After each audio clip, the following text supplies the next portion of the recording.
ಆದಿಯಲ್ಲಿದ್ದ ಹಾಗೆ ಈಗಲೂ ಯಾವಾಗಲೂ ಸದಾ ಕಾಲಕ್ಕೂ ಸ್ತೋತ್ರ ಉಂಟಾಗಲಿ. Praise the Lord, praise the Lord, praise the Lord. ಪ್ರಭು ಯೇಸುವಿನಲ್ಲಿ ನನ್ನ ಪ್ರಿಯ ಸಹೋದರ ಸಹೋದರಿಯರೇ, ದೇವರ ಮಕ್ಕಳೇ, ಪ್ರಭು ಯೇಸು ಕ್ರಿಸ್ತ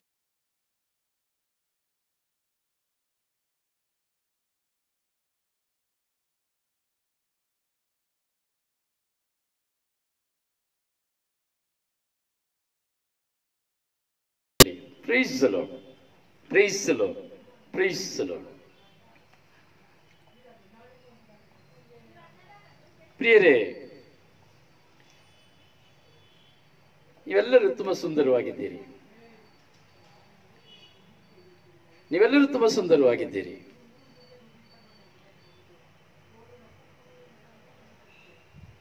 ಚಂದ ಕಣ್ಣು, ಚಂದ ದೇಹದ ಅವಯವಗಳು, ತುಂಬಾ ಸುಂದರವಾಗಿದ್ದೀರಿ.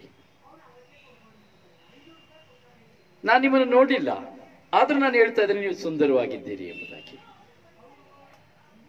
ಆದರೆ ನೀವು ನನ್ನನ್ನು ನೋಡ್ತಾ ಇದ್ದೀರಿ. ನಾನು ನಿಮಗೆ ಸುಂದರನಾಗಿ ಕಾಣ್ತೇನೆ ಇಲ್ವೋ ಅನ್ನೋದು ನನಗೆ ಗೊತ್ತಿಲ್ಲ, ಆದರೆ ನೀವು ನನಗೆ ಕಾಣ್ತಾ ಇಲ್ಲ. ನೀವು ಸುಂದರವಾಗಿದ್ದೀರಿ. You are all beautiful. So ನೀವೆಲ್ಲ ಸುಂದರವಾಗಿದ್ದೀರಿ. ಯಾಕೆ ಸುಂದರವಾಗಿದ್ದೀರಿ?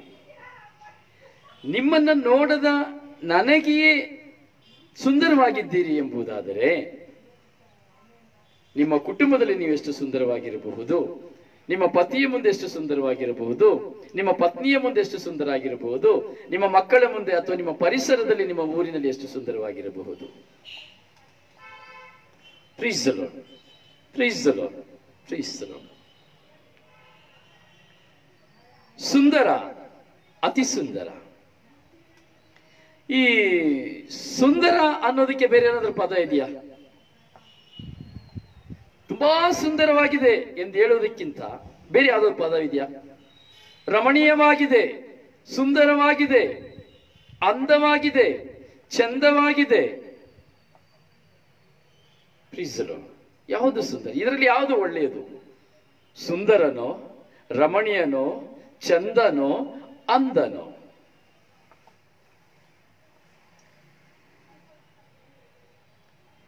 Please, please, please.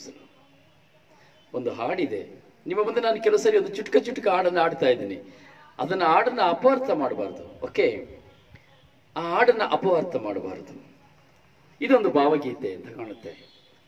ನಮ್ಮೂರ ಮಂದಾರ ಹೂವೇ, ನನ್ನೊಳಗಿನ ಬಾಂಧಳದ ಚೆಲುವೆ, ಬಳಿ ಬಂದು ಬಾಳನ್ನು ಬೆಳಗು, ನನ್ನ ಬರಿದಾದ ಮನದಲ್ಲಿ ಮಿನುಗು, ನನ್ನ ಬರಿದಾದ ಮನದಲ್ಲಿ ಮಿನುಗು.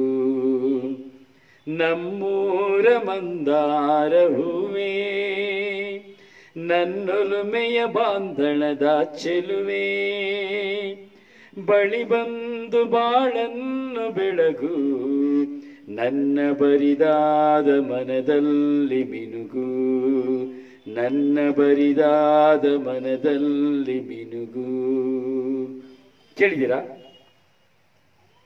ಕಣ್ಣಲ್ಲಿ ಕರೆದು ಹೊಂಗನಸ ತೊರೆದು ಸಂಗಾತಿ ಸಂಪ್ರೀತಿ ಸೆಳೆದೆ, ಹೊಸರಾಗ ಮೂಡಿ ನನ್ನ ಮರ್ತೋದೆ. ಪ್ಲೀಸ್, ಜ್ಞಾಪಕ ಇಲ್ಲ ಅಷ್ಟೇ. ಪ್ರಿಯರೇ, ಈ ಹಾಡು ಏನನ್ನ ಸೂಚಿಸುತ್ತದೆ ನೋಡಿ. ಒಂದು ಕೇಳುವಾಗ ಒಂದು ಸಂತೋಷ, ಕೇಳುವಾಗ ಒಂದು ಆನಂದ, ಎಷ್ಟು ಚೆನ್ನಾಗಿದೆಯಪ್ಪ ಅನ್ನೋದು. ಅದು ಅನುಭವಿಸುವವರಿಗೆ ಮಾತ್ರ ಅಲ್ಲ, ಆದ್ರೆ ಇದನ್ನ ಅನುಭವಿಸಬೇಕು ನೋಡಿ. ನಮ್ಮೂರ ಮಂದಾರ ಹೂವೇ, ಆ ಸೌಂದರ್ಯವನ್ನ, ತನ್ನ ಪತ್ನಿಯಾದವಳನ್ನ, ತನ್ನ ಪತಿಯಾದವನ್ನ ಆ ಮಂದಾರ ಹೂವಿಗೆ ಹೋಲಿಸ ಸೌಂದರ್ಯ. ಆ ಹೂವಿನ ಸೌಂದರ್ಯಕ್ಕೆ ಒಂದು ಪತ್ನಿಯನ್ನ ತೋರ್ಪಡಿಸುವಂತ ಒಂದು ಭಾವ. ನನ್ನೊಲುಮೆಯ ಬಾಂಧಳದ ಚೆಲುವೆ, ನನ್ನೊಲುಮೆಯ ಬಾಂಧಳ, ನನ್ನ ಹೃದಯಾಂತರಾಳದ ಸಂಪೂರ್ಣವಾಗಿ ನನ್ನಲ್ಲೇ ತುಂಬಿಕೊಂಡಿರುವಂತಹ ಚೆಲುವೆ ಚೆಲುವ. ಬಳಿ ಬಂದು ಬಾಳನ್ನ ಬೆಳಗು, ನನ್ನ ಬರಿದಾದ ಮನದಲ್ಲಿ ಮಿನುಗು. ಪ್ರಿಯರೇ, ಈ ನುಡಿಗಳು ಒಂದು ಪತಿ ಪತ್ನಿಯರ ಸಮ್ಮಿಲನದ ಜೀವನದ ಒಂದು ಭಾವೈಕ್ಯತೆಯ ಭಾವಗೀತೆ. ಒಬ್ಬ ಕವಿಯಾದವನು ಇಷ್ಟು ಸುಂದರವಾಗಿ ಒಂದು ಕವಿಯನ್ನ ರಚಿಸ್ತಾನೆ ಎಂಬುದಾದರೆ ಒಂದು ತನ್ನ ಒಂದು ಪ್ರಿಯತಮೆಯನ್ನು ಕುರಿತು, ಪ್ರಿಯತಮನ ಕುರಿತು, ಒಂದು ಪತಿಯನ ಕುರಿತು, ಪತ್ನಿಯನ ಕುರಿತು. ಸೊ ಎಷ್ಟು ಸುಂದರ. ಅದೇ ನಾವು ಇನ್ನೊಂದು ಹಾಡನ್ನ ನಾವು ನೋಡಬಹುದು. ಮಾತಾಡು ಮನವೇ ನನ್ನ ಒಲವನ್ನು ಹೇಳು, ನನ್ನ ಅವನ ಒಲವು ಇನಿದಾದ ಬಲು ದೂರ ಮುಗಿಲು.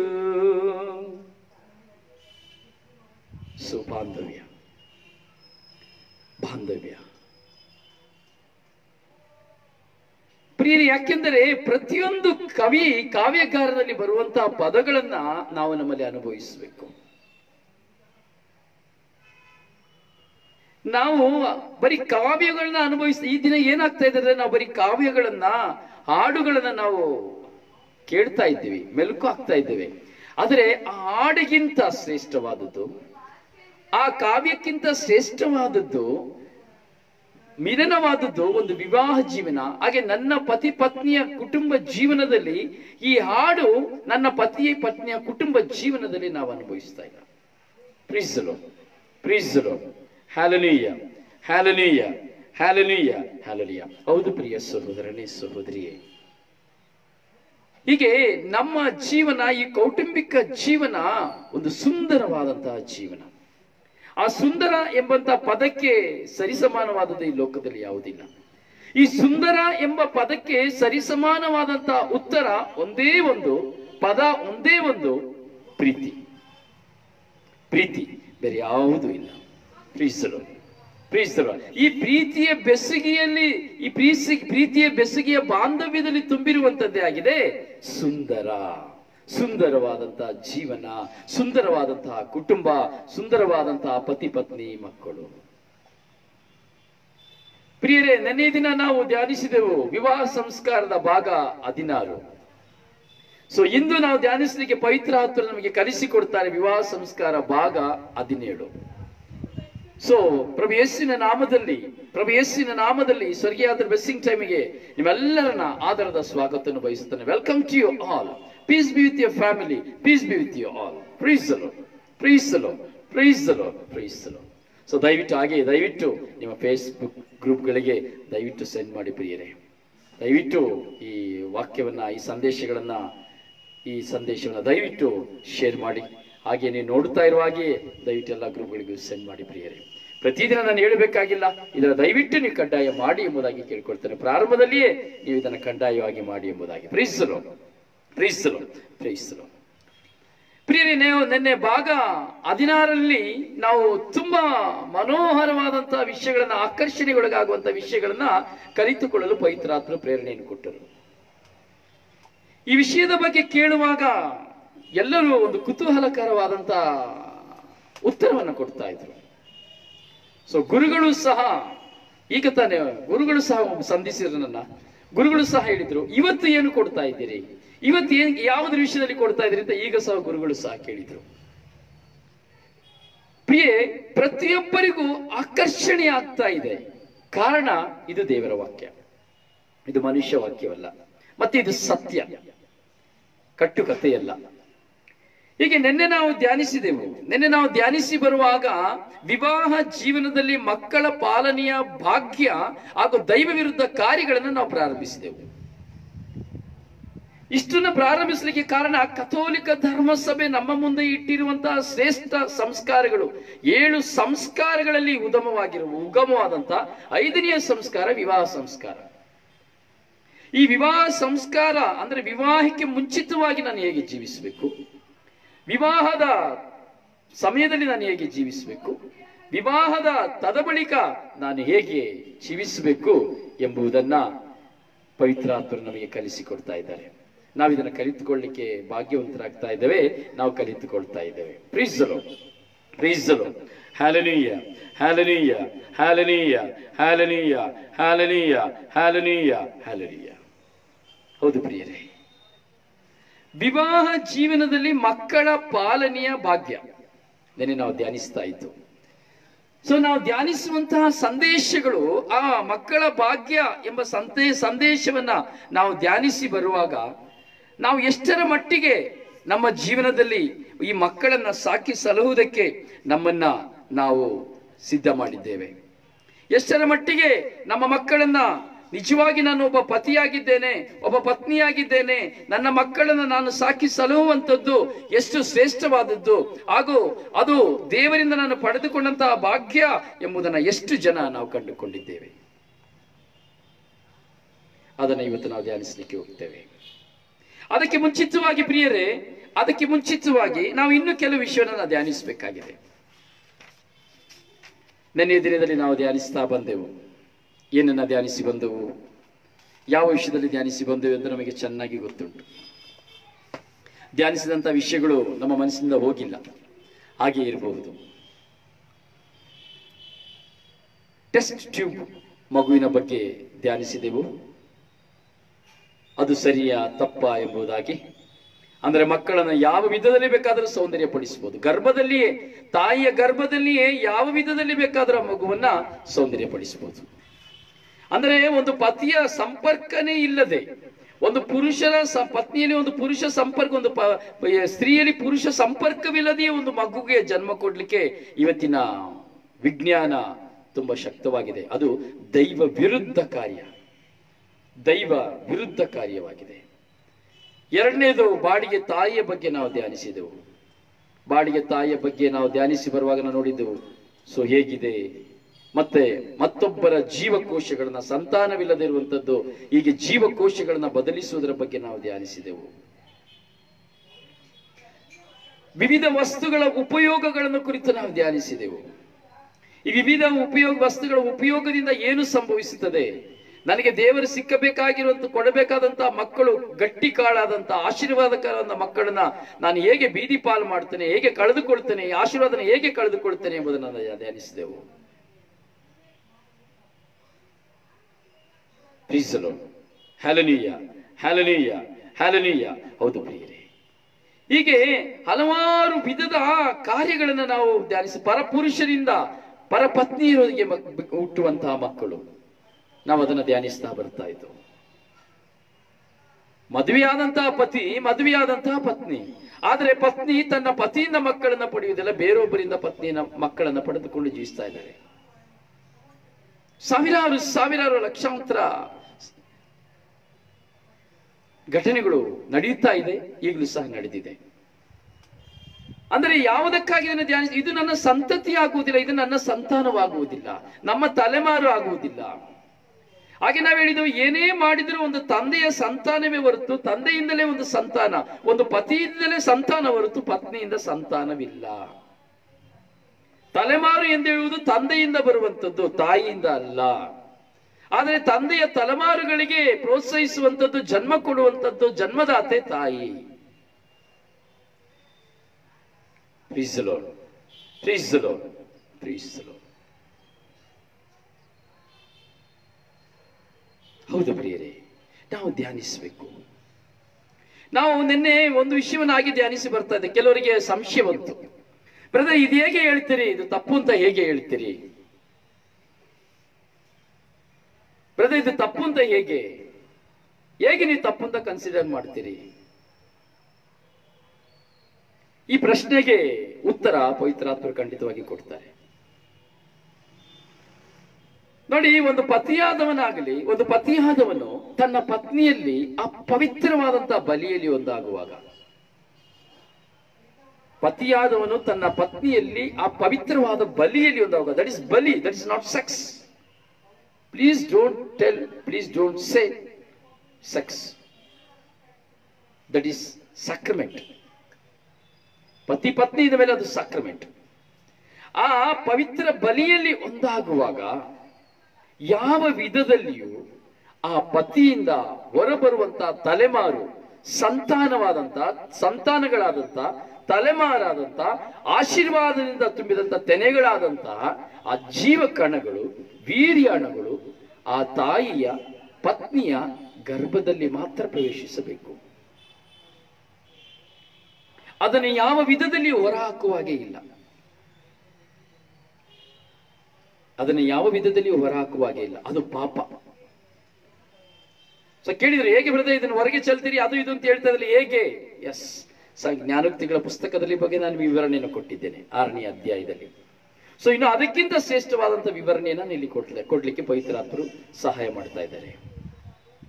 ಸೊ ತನ್ನ ಪತ್ನಿಯಲ್ಲಿ ಮಾತ್ರ, ತನ್ನ ಪತ್ನಿಯ ಗರ್ಭದಲ್ಲಿ ಮಾತ್ರವೇ ಒಂದು ಪತಿಯಾದವನಂತ ಆ ಪವಿತ್ರ ಬಲಿಯ ಮುಖಾಂತರವಾಗಿ ತನ್ನ ಪತ್ನಿಯ ಗರ್ಭದಲ್ಲಿ ಮಾತ್ರ ಆ ಜೀವಕಣಗಳು, ಆಶೀರ್ವಾದದ ತೆನೆಗಳು ಆ ಪತ್ನಿಯ ಗರ್ಭದಲ್ಲಿ ಮಾತ್ರ ಪ್ರವೇಶಿಸತಕ್ಕದ್ದು. ಅದು ಹೊರಗೆ ಚೆಲ್ಲುವಂತಿಲ್ಲ. ನಾವು ದೇವರ ವಾಕ್ಯವನ್ನು ತೆಗೆದುಕೊಂಡು ಆದಿಕಾಂಡದಿಂದ ಓದಿ ಬರುವಾಗ ನಾವು ನೋಡ್ತೇವೆ, ನೆಲದ ಮೇಲೆ ಬಿದ್ದರೂ ಸಹ ಅದು ಪಾಪ. ನೆಲದ ಮೇಲೂ ಸಹ ಅದು ಬೀಳುವಾಗೆ ಇಲ್ಲ. ಅಂದ್ರೆ ಅಷ್ಟು ಗ್ರೇಟ್ನೆಸ್, ಆದ್ರೆ ಅದು ಅಷ್ಟು ಶುದ್ಧವಾದದ್ದು. ಸೊ ಅದನ್ನು ಹೇಗೆ ಹೇಳಲಿಕ್ಕೆ ನನಗೆ ಗೊತ್ತಿಲ್ಲ. ಅದು ದೇವರ ಸೃಷ್ಟಿ ಕಾರ್ಯ, ಅದು ದೇವರ ಸೃಷ್ಟಿ. ಅದಕ್ಕೆ ಅದು ನೆಲದ ಮೇಲೆಯೂ ಸಹ ಬೀಳುವಾಗೆ ಇಲ್ಲ, ಬೀಳಿಸುವಾಗೆ ಇಲ್ಲ. ಸೊ ಅದು ತನ್ನ ಪತ್ನಿಯ ಪಾತ್ರೆಯಲ್ಲಿ, ಗರ್ಭ ಪಾತ್ರೆಯಲ್ಲಿ ಅದು ಪ್ರವೇಶಿಸಬೇಕು. ನಾವು ಇದನ್ನ ಧ್ಯಾನಿಸಿ ಬರುವಾಗ ನಿಮಗೆ ಇದರ ಬಗ್ಗೆ ಸಂಶಯ ಕಾಡಬಹುದು. ಆದಿಕಾಂಡ 38ನೇ ಅಧ್ಯಾಯ. ಸೊ ಬರೆಯೋರಲ್ಲಿ ಯಾರಿದ್ದೀರಿ ಅಂತ ನನಗೆ ಗೊತ್ತಿಲ್ಲ ಯಾರ್ಯಾರು ಬಂದಿದ್ರಿ, ಬರೆಯೋರು ಯಾರಿದ್ದಾರೆ ಅಂತೇಳಿ. ಆದಿಕಾಂಡ 38ನೇ ಅಧ್ಯಾಯ 8-9 ವಾಕ್ಯಗಳು ಯಾರಾದರೂ ಟೈಪ್ ಮಾಡಿ ಹಾಕಿ ಅಲ್ಲ.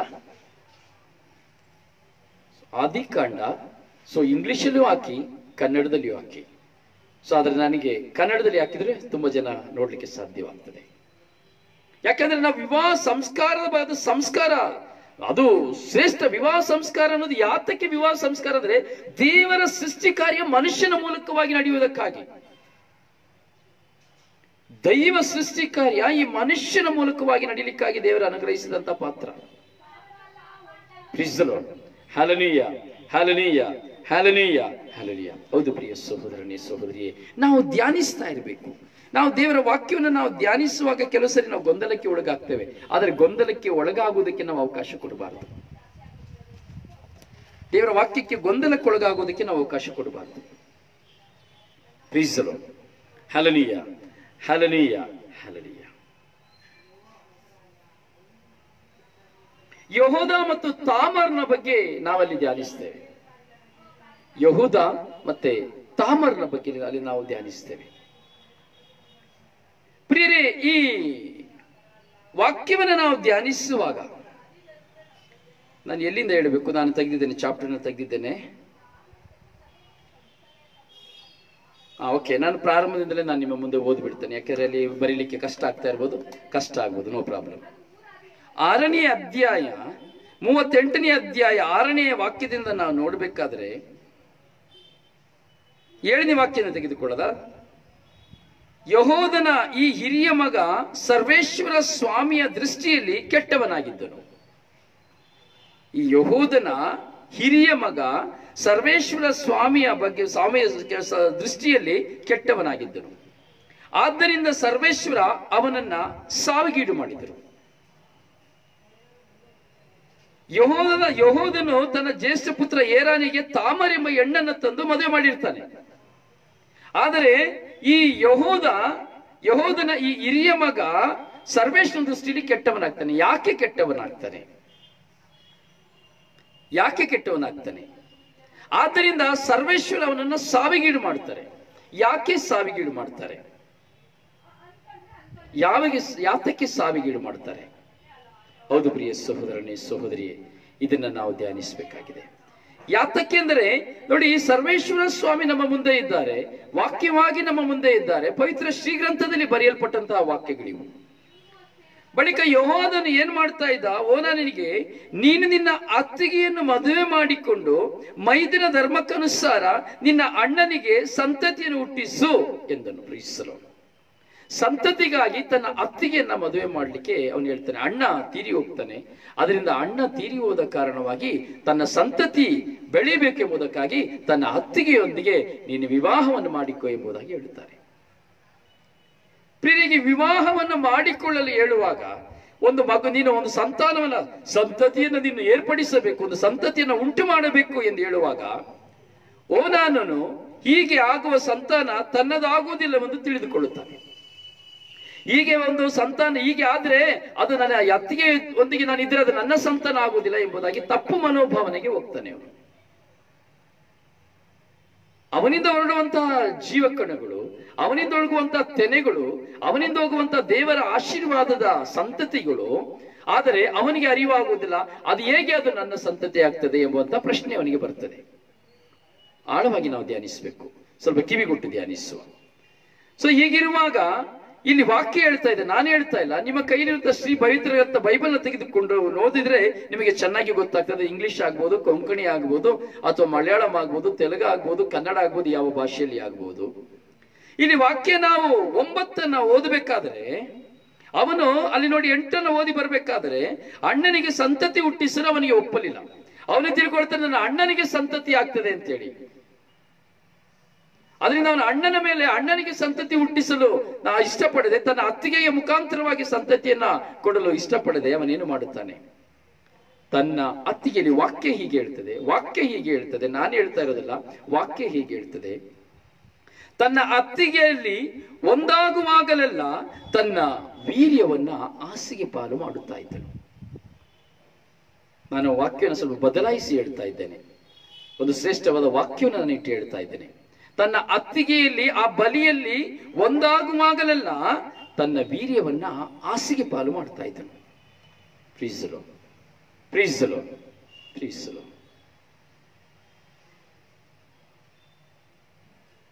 ಅರ್ಥ ಆಯ್ತಲ್ಲ? ತನ್ನ ವೀರ್ಯವನ್ನ, ತನ್ನ ಜೀವವನ್ನ, ದೇವರ ಸೃಷ್ಟಿಯನ್ನ ಅವನು ಹಾಸಿಗೆ ಪಾಲು ಮಾಡ್ತಾ ಇದ್ದನು. 10ನೇ ವಾಕ್ಯದಲ್ಲಿ ನಾವು ನೋಡುತ್ತೇವೆ, ಈ ನಡತೆ ಸರ್ವೇಶ್ವರ ಸ್ವಾಮಿಯಲ್ಲಿ ಕೆಟ್ಟದ್ದಾಗಿತ್ತು. ಈ ನಡತೆ ಸರ್ವೇಶ್ವರ ಸ್ವಾಮಿಯ ಮುಂದೆ ಕೆಟ್ಟದ್ದಾಗಿತ್ತು. ಆದ್ದರಿಂದ ಸರ್ವೇಶ್ವರ ಸ್ವಾಮಿ ಅವನನ್ನು ಸಾವಿಗೀಡು ಮಾಡಿದರು.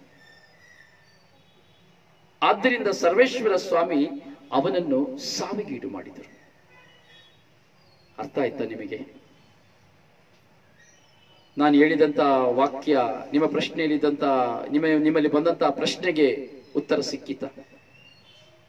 ಅಂದರೆ ದೇವರ ದೃಷ್ಟಿಯಲ್ಲಿ ಇದು ಎಷ್ಟರ ಮಟ್ಟಿಗೆ ಕ್ರೂರವಾಗಿತ್ತು, ಇದು ದೇವರ ದೃಷ್ಟಿಯಲ್ಲಿ ಎಷ್ಟರ ಮಟ್ಟಿಗೆ ಕಠಿಣವಾಗಿತ್ತು ಎಂಬುದನ್ನ ನಾವು ಧ್ಯಾನಿಸಬೇಕು.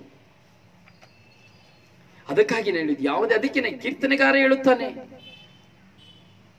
ಸಿರಾಕನ ಗ್ರಂಥದಲ್ಲಿ ಹೇಳುತ್ತದೆ. ಒಂದೊಂದು ವಾಕ್ಯಗಳನ್ನ ನಾವು ನೋಡುವಾಗ ನಾವು ನೋಡುತ್ತೇವೆ ಪ್ರಿಯರೇ, ಈ ಸಂತತಿ ಎಂಬುದು ದೇವರಿಂದ ಬರುವಂಥದ್ದು, ಮನುಷ್ಯನಿಂದ ಬರುವಂಥದ್ದಲ್ಲ. ದೇವರ ಸೃಷ್ಟಿ ಕಾರ್ಯ ಮನುಷ್ಯರಾಗಿರುವ ನಮ್ಮ ಮೂಲಕವಾಗಿ ಪ್ರಕಟವಾಗುವಂಥದ್ದು.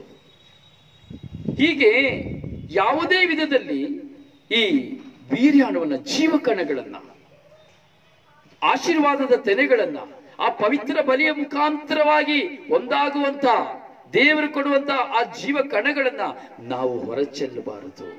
ಅದೇ ಹೇಳಿದ್ದು, ನಾವು ಹಲವಾರು ವಸ್ತುಗಳ ಮೂಲಕವಾಗಿ, ಹಲವಾರು ವಿಧದಲ್ಲಿ ಕಾಂಡೋಮ್ಗಳು, ಹಲವಾರು ವಿಧದಲ್ಲಿ ನಾವು ನಮ್ಮಲ್ಲಿರುವಂತಹ ಆಶೀರ್ವಾದದ ಆ ಜೀವದ ತೆನೆಗಳನ್ನ ನಾವು ನಾಶ ಮಾಡಿಕೊಳ್ತೇವೆ.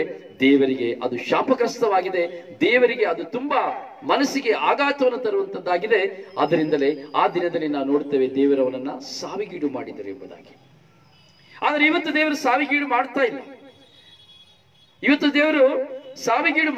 ಆದರೆ ಸಾವಿಗೀಡು ಮಾಡ್ತಾ ಇಲ್ಲ ಅಂತ ತಿಳ್ಕೊಂಡಿದ್ವಿ, ನಾವು ಒಳಗೆ ಸಾವಿಗೀಡಾಗ್ತಾ ಇದ್ದೇವೆ. ಇಂತಹ ಒಂದು ಕಾರ್ಯಗಳನ್ನು ಮಾಡುವವರ ಜೀವನದಲ್ಲಿ, ಮನಸ್ಸಿನಲ್ಲಿ ಗೊಂದಲಗಳು, ಹೋರಾಟಗಳು, ಸಮಾಧಾನದ ಕೊರತೆಗಳು, ಸಂತೋಷದ ಕೊರತೆಗಳು ಉಲ್ಪಣವಾಗುತ್ತಲೇ ಇರುತ್ತದೆ. ಅದು ನಮಗೆ ಕಾಣ್ತಾ ಇಲ್ಲ. ಇದು ಒಂದು ಸಾವು. ಒಂದು ಅಬಾರ್ಷನ್ ಮಾಡಿದ್ದೆ, ಒಂದು ಮಗುವಿಗೆ, ನನ್ನ ಗರ್ಭದಲ್ಲಿದ್ದಂತ ಒಂದು ಮಗುವನ್ನ ನಾನು ಅಬಾರ್ಷನ್ ಮಾಡಿದೆ ಎಂಬುದಾದ್ರೆ ಅದು ಸಾವು. ನಾನು ಹೇಳಿದೆ ನಿನ್ನೆ, ಒಂದು ಗರ್ಭದಲ್ಲಿ 2ನೇ ಬಾರಿ ಅಬಾರ್ಷನ್ ಮಾಡಿದ ಬಳಿಕ ಹುಟ್ಟುವಂತ ಮಗು ಏನಾಗ್ತದೆ, ಯಾವ ರೀತಿ ಬೆಳೀತದೆ ಎಂಬುದಾಗಿ. ಹಾಗೆ ಈ ಅಬಾರ್ಷನ್ ಮಾಡಿದಂತಹ ಮಕ್ಕಳು ತಂದೆ ಪ್ರೇರಣೆಯಿಂದ, ತಾಯಿ ಪ್ರೇರಣೆಯಿಂದ ಈ ಮಕ್ಕಳು ಅಬಾರ್ಷನ್ ಮಾಡುವಾಗ, ತುಂಡು ತುಂಡು ಮಾಡಿ ಹೊರಗೆ ತಗುವಾಗ, ಅಥವಾ ತಂದೆ ಜೀವನದಲ್ಲಿ ತನ್ನ ತಾಯಿಯ ಗರ್ಭದಲ್ಲಿ ಮಗು ಇರುವಾಗ ಅದು ಮಗು ಬೇಡ ಎಂದು ಬಲವಂತ ಮಾಡುವಾಗ, ತಾಯಿ ಬೇಕು ಎಂದು ಹೇಳುವಾಗ, ಅಥವಾ ತಂದೆ ಬೇಕು ಎಂದೇಳಿ ತಾಯಿ ಬೇಡ ಎಂದು ಹೇಳುವಾಗ ಹುಟ್ಟುವಂತಹ ಮಗು ವೈರಿಯಾಗಿ, ತಂದೆಗೆ ಶತ್ರುವಾಗಿ ಅಥವಾ ತಾಯಿಗೆ ಶತ್ರುವಾಗಿ ಹುಟ್ಟುತ್ತದೆ. ತಂದೆಯನ್ನು ನೋಡಿದ್ರೆ ಆಗೋದಿಲ್ಲ, ಅಥವಾ ತಾಯಿಯನ್ನು ಸಹ ನೋಡಿದ್ರೆ ಆಗೋದಿಲ್ಲ.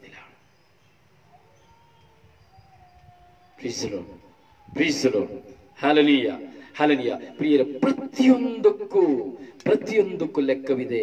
ನನ್ನ ಮಗು ಗರ್ಭದಲ್ಲಿ ಸಾಯುವುದಕ್ಕೆ ನಾನು ವಿಷ ಕೊಡುವಾಗಲೂ, ಔಷಧಿಗಳನ್ನ ತೆಗೆದುಕೊಳ್ಳುವಾಗಲೂ, ಅಥವಾ ನಾಟಿ ಔಷಧಿ, ಏನೇನೋ ಔಷಧಿಗಳನ್ನ ನೋಡ್ತೇವೆ ಈ ಲೋಕದಲ್ಲಿ. ಇವುಗಳನ್ನೆಲ್ಲ ಉಪಯೋಗಿಸುವಾಗ ಅದರ ಎಲ್ಲ ಪರಿಣಾಮಗಳು ನಮ್ಮ ಮೇಲೆ ಬೀರುತ್ತದೆ, ನಮ್ಮ ಕುಟುಂಬದ ಮೇಲೆ ಬೀರುತ್ತದೆ, ನಮ್ಮ ಸಂತೋಷದ ಮೇಲೆ ಬೀರುತ್ತದೆ, ನಮ್ಮ ಆನಂದದ ಮೇಲೆ ಬೀರುತ್ತದೆ, ನಮ್ಮ ಆಸ್ತಿಯ ಮೇಲೆ ಬೀರುತ್ತದೆ, ನಮ್ಮ ತಲೆಮಾರುಗಳ ಮೇಲೆ ಬೀರುತ್ತದೆ. ಯಾಕಂದ್ರೆ ನಾವು ದೇವರ ಸೃಷ್ಟಿಯನ್ನ, ಜೀವಗಳನ್ನ ನಾವು ಕೊಲ್ಲುತ್ತೇವೆ. Praise the Lord, praise the Lord. Hallelujah, hallelujah, hallelujah, hallelujah. ಮತ್ತೊಬ್ಬರ ಜೀವ ಕಣಗಳು ಅಂತ ನಾವು ಹೇಳಿದ್ದು, ಅದು ಸಂತಾನವಾಗುವುದಿಲ್ಲ ಎಂಬುದಾಗಿ ನಿನ್ನೆ ಧ್ಯಾನಿಸಿದೆವು. ಅದು ಯಾವುದೇ ಕಾರಣಕ್ಕೂ ಸಂತಾನವಾಗುವುದಿಲ್ಲ. ನನ್ನಿಂದ ಹುಟ್ಟುವಂತ, ನನ್ನ ಪತಿಯಿಂದ ಹುಟ್ಟುವಂತ ಮಕ್ಕಳೇ ತಲೆಮಾರುಗಳು ಹಾಗೂ ಸಂತತಿಗಳು. ಬೇರೆ ಯಾರು ತಲೆಮಾರಾಗ್ಲಿಕ್ಕೆ ಸಾಧ್ಯವಿಲ್ಲ, ಬೇರೆ ಯಾರು ಸಂತತಿಗಳಾಗ್ಲಿಕ್ಕೆ ಸಾಧ್ಯವೇ ಇಲ್ಲ. ಹೀಗೆ ಪರರ ಮೂಲಕವಾಗಿ ನಾನು ಎಷ್ಟೇ ಮಕ್ಕಳನ್ನ ಪಡೆದುಕೊಂಡರೂ ಅದು ನನ್ನ ರಕ್ತವಾಗಲಿಕ್ಕೆ ಸಾಧ್ಯವೇ ಇಲ್ಲ. ಅದು ಯಾವನೋ ಒಬ್ಬ ಪರಪುರುಷನ ವ್ಯಭಿಚಾರದಿಂದ ಹುಟ್ಟಿದಂತ ಮಗು. ಆ ಎಳೆದಂತ ಮಗು ತಂದೆ ಎಲ್ಲಿದ್ದಾನೆ ಎಂದು ನಮಗೆ ಗೊತ್ತಿರ್ಲಿಕ್ಕಿಲ್ಲ, ಅಥವಾ ಇದ್ರೂ ಸಹ ತಂದೆಗೂ ಮಗುವಿಗೂ ಯಾವ ಸಂಬಂಧ ಇರುವುದಿಲ್ಲ. ಇಲ್ಲಿ ಇವನು ಸಾಕು ತಂದೆಯಾಗಿರ್ತಾನೆ, ಆದರೆ ಆ ಮಕ್ಕಳು ವ್ಯಭಿಚಾರದ ಮಕ್ಕಳಾಗಿ ಹುಟ್ಟಿರ್ತಾರೆ. ಸೊ ಆ ಮಕ್ಕಳಿಂದ ಯಾವತ್ತೂ ಶಾಂತಿ ಸಮಾಧಾನ ತಾಯಿಗೆ ಸಿಕ್ಕುವುದಿಲ್ಲ. ಯಾವ ವಿಧದಲ್ಲಿ ಆ ತಾಯಿಗೆ ಆ ಮಕ್ಕಳಿಂದ ಶಾಂತಿ ಸಮಾಧಾನ ಸಿಕ್ಕುವುದಿಲ್ಲ. ಅದು ದೊಡ್ಡ ಶಾಪ, ಅದು ದೊಡ್ಡ ಶಾಪ. ಪ್ರಿಯರೇ, ಹೀಗೆ ವಿವಾಹ ಜೀವನದಲ್ಲಿ ಮಕ್ಕಳ ಪಾಲನೆಯ ಭಾಗ್ಯ ಎಂಬುದು ಪ್ರಾರಂಭದಲ್ಲಿ ಈ ಎಲ್ಲವೂ ಆಶೀರ್ವಾದ ಎಲ್ಲಿಂದ ನಮಗೆ ವಿವಾಹ ಸಂಸ್ಕಾರದ ಬಲಿಪೂಜೆ ಮೂಲಕವಾಗಿ ನಮಗೆ ಲಭ್ಯವಾಗ್ತದೆ. ಇಷ್ಟು ಆಶೀರ್ವಾದಗಳು ಸಹ. ಇಂಥ ಆಶೀರ್ವಾದವನ್ನು ಪಡೆದುಕೊಂಡಂತಹ ನಾವು ದೇವರ ಶಾಪವನ್ನು ಪಡೆದುಕೊಳ್ಳುವಂತಹ ದೈವ ವಿರುದ್ಧ ಕಾರ್ಯಗಳಾಗಿದೆ ಈ ಕಾರ್ಯಗಳು. ನಾವು ಚಿಂತಿಸ್ತಾ ಇರುವಂತಹ ಕಾರ್ಯಗಳು. ದೇವರು ಕೊಡುವುದು ಆಶೀರ್ವಾದಕ್ಕಾಗಿ, ಆದರೆ ನಾವು ಆಶೀರ್ವಾದವನ್ನು ಕಳೆದುಕೊಂಡು ನಮ್ಮ ಸ್ವಂತಕ್ಕಿಷ್ಟಕ್ಕನುಸಾರವಾಗಿ ಆದಾಮವಳು ದೇವರು ಕೊಟ್ಟಂತ ಆಶೀರ್ವಾದವನ್ನು ಪಡೆದುಕೊಳ್ಳುವುದಕ್ಕೆ ಬದಲಾಗಿ ಸೈತಾನನು ಕೊಟ್ಟಂತ, ಆ ಘಟಸರ್ಪವಾದಂತ ಸೈತಾನನು ಕೊಟ್ಟ ಪ್ರಚೋದನೆಗೆ ಒಳಗಾಗಿ ತಾವೇ ದೇವರಾಗಬೇಕೆಂಬ ಇಚ್ಛಿಸಿದಂತಹ ಸ್ವಭಾವ ನಾವಲ್ಲಿ ನೋಡ್ತೇವೆ. ಪ್ರಿಯರೇ, ಮತ್ತೆ ನಾವಿದನ್ನ ಪುನರಾವರ್ತಿಸಿ ಧ್ಯಾನಿಸಿ ಬರುವಾಗ ನಾವು ಈ ದಿನದಲ್ಲಿ ನಾವು ನೋಡ್ತೇವೆ,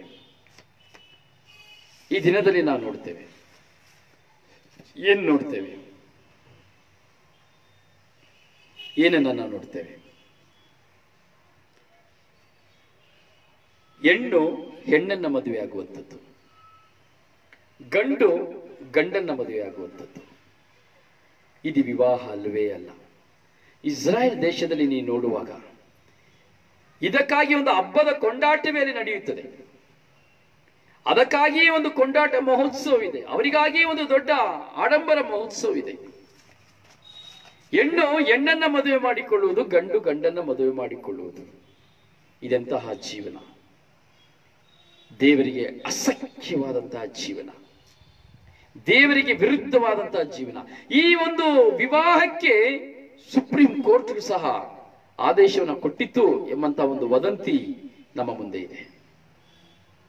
ಪ್ರೀತಿಸುವ ಹುಡುಗಿಯನ್ನೇ ಹುಡುಗಿ ಮದುವೆ ಆಗುವುದು, ಪ್ರೀತಿಸುವ ಹುಡುಗನನ್ನೇ ಹುಡುಗ ಮದುವೆ ಆಗುವುದು. ದೈವ ಕೋಪಕ್ಕೆ, ದೈವ ಶಾಪಕ್ಕೆ ಕಾರಣವಾದಂತಹ ಕಾರ್ಯ ಇವತ್ತಿಗೂ ಎಷ್ಟೋ ಜನರಲ್ಲಿ ಇದೆ.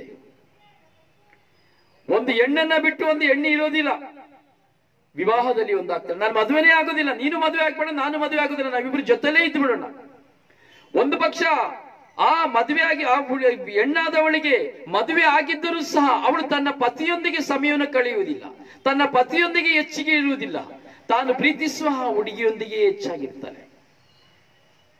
ತನಗೆ ಗಂಡ ಮಕ್ಕಳಿದ್ದರೂ ಸಹ ಅವಳು ಹೆಚ್ಚಾಗಿ ಪ್ರೀತಿಸುವುದು ತನ್ನ ಜೊತೆಯಲ್ಲಿರುವವನ್ನ. ಒಂದು ಪಕ್ಷ ಒಬ್ಬಾಕೆ ಮದುವೆ ಆಗಿದ್ದು ಒಬ್ಬಾಕೆ ಮದುವೆ ಆಗದೇ ಇದ್ದರೆ ಆ ವ್ಯಕ್ತಿಯಲ್ಲಿ ನಾವು ನೋಡ್ತೇವೆ, ಆ ಹೆಣ್ಣಾಗಿರುವವಳು ತನ್ನ ಪತಿಯೊಡನೆ ಈಕೆಯ ಸ್ನೇಹಿತಿಯಾದ ಪತಿಯೊಡನೆಯೂ ಸಹ ಅವಳು ತನ್ನ ಕುಟುಂಬದಲ್ಲಿ ಒಂದಾಗಲಿಕ್ಕೆ ಅವಕಾಶ ಕೊಡೋದಿಲ್ಲ. ಯಾವಾಗಲೂ ಅವಳ ಜೊತೆಯಲ್ಲೇ ಇರಬೇಕೆಂಬಂತ ಯಾವುದಾದ್ರೂ ಒಂದು ಬಾಂಧವ್ಯದ ಮೂಲಕವಾಗಿ ಆಕೆಯೊಡನೆ ಇರಲು ಪ್ರಯತ್ನಿಸುವುದನ್ನು ನಾವು ನೋಡ್ತೇವೆ. ಈಗ ಗಂಡು ನಾವು ನೋಡ್ತೇವೆ, ಗಂಡು ಗಂಡಾಗಿ ಹೆಣ್ಣು ಹೆಣ್ಣಾಗಿ. ಇಂತಹ ಒಂದು ವಿವಾಹ ದೇವರಿಗೆ ಅಸಖ್ಯವಾದದ್ದು, ಇಂತಹ ಒಂದು ಸಂಬಂಧ ದೇವರಿಗೆ ಅಸಖ್ಯವಾದದ್ದು, ಶಾಪಕರವಾದದ್ದು. ಅವರ ಕುಟುಂಬದಲ್ಲಿ ಆಟೋಮೆಟಿಕ್ ಆಗಿ ಶಾಪಗಳು, ಸಮಸ್ಯೆಗಳು, ಗೊಂದಲಗಳು ಬಂದ್ಬಿಡುತ್ತೆ. ನೋಡಿ, ಯಾರು ಒಂದು ಹೆಣ್ಣನ್ನ ಮದುವೆ ಮಾಡ್ಕೊಂಡಿದ್ದಾರೆ, ಒಂದು ಗಂಡನ ಮದುವೆ ಮಾಡ್ಕೊಂಡಿದ್ದಾರೆ, ಅಥವಾ ಕೆಲವು ಹೆಣ್ಣುಗಳು ಇರ್ತಾರೆ, ನಿಮಗೆ ಗೊತ್ತಿರ್ಬೋದು, ಕೆಲವು ಹೆಣ್ಣು ಮಕ್ಕಳಾಗಿ ಇರುವುದಿಲ್ಲ, ಗಂಡಾಗಿ ಇರ್ತಾರೆ. ಅವರ ನಡೆಯುವುದು ಗಂಡು ಸ್ಟೈಲ್, ಅವರು ಹಾಕುವಂತ ಬಟ್ಟೆ ಗಂಡು ಸ್ಟೈಲ್, ಅವರ ಸ್ಟೈಲು ಗಂಡಿನ ಸ್ಟೈಲ್, ತಲೆ ಬಾಚುವಿಕೆ, ಕೂದಲೆಲ್ಲ ತೆಗಿತಾರೆ ಗಂಡಿನ ಸ್ಟೈಲ್. ಹೆಣ್ಣಾಗಿರುವುದಿಲ್ಲ, ಹೆಣ್ಣಿಗೆ ಗಂಡಿನ ಸ್ವರೂಪ. ಸೊ ಇದೆಲ್ಲ ಹಾರ್ಮೋನ್ಸ್ ಕೊರತೆ ಎಂಬುದಾಗಿ ನಾವು ಹೇಳ್ಕೊಳ್ಬಹುದು ಅಷ್ಟೇ. ಬೇರೆ ಇದಕ್ಕೆ ನಾವು ಪಾಪ, ತಾಪ, ಕೋಪ ಏನು ಹೇಳುವಾಗೆ ಇಲ್ಲ. ಇದು ಹಾರ್ಮೋನ್ಸ್ ಕೊರತೆ ಎಂದು ಹೇಳ್ಕೊಳ್ಬಹುದು. ಆದರೆ ಹಾರ್ಮೋನ್ಸ್ ಕೊರತೆ ಎಂದು ಹೇಳಿಕೊಳ್ಳುವುದಾದರೂ ಸಹ ತಮ್ಮ ಚಿಂತೆ, ಯೋಚನೆ, ಬುದ್ಧಿ, ಜ್ಞಾನವೆಲ್ಲವೂ ಮನುಷ್ಯ ಸ್ವಭಾವವೇ ಆಗಿರ್ತದೆ. ಒಳ್ಳೆಯದು ಕೆಟ್ಟದ್ದು ಎಂಬುದು ಚೆನ್ನಾಗಿ ಅರಿವಾಗಿರ್ತದೆ. ಈ ಒಳ್ಳೆಯದು ಕೆಟ್ಟದ್ದು ಎಂಬ ಅರಿವಿನ ಮುಖಾಂತರವಾಗಿ ಅಂತ ಒಂದು ಹೆಣ್ಣು ಮಕ್ಕಳು, ಗಂಡಾಗಿ ಜೀವಿಸುವ ಹೆಣ್ಣು ಮಕ್ಕಳು, ಯಾವುದೇ ಹೆಣ್ಣು ಮಕ್ಕಳ ಜೀವನದಲ್ಲಿ ಅವರ ಪತಿ ಅಥವಾ ಮಕ್ಕಳೊಂದಿಗೆ ಜೀವಿಸುವಂತಹ ಜೀವನವನ್ನ ಮೊಟಕುಗೊಳಿಸಬಾರದು. ಮೂರನೇ ಹಂತಕ್ಕೆ ಬರ್ತೇವೆ.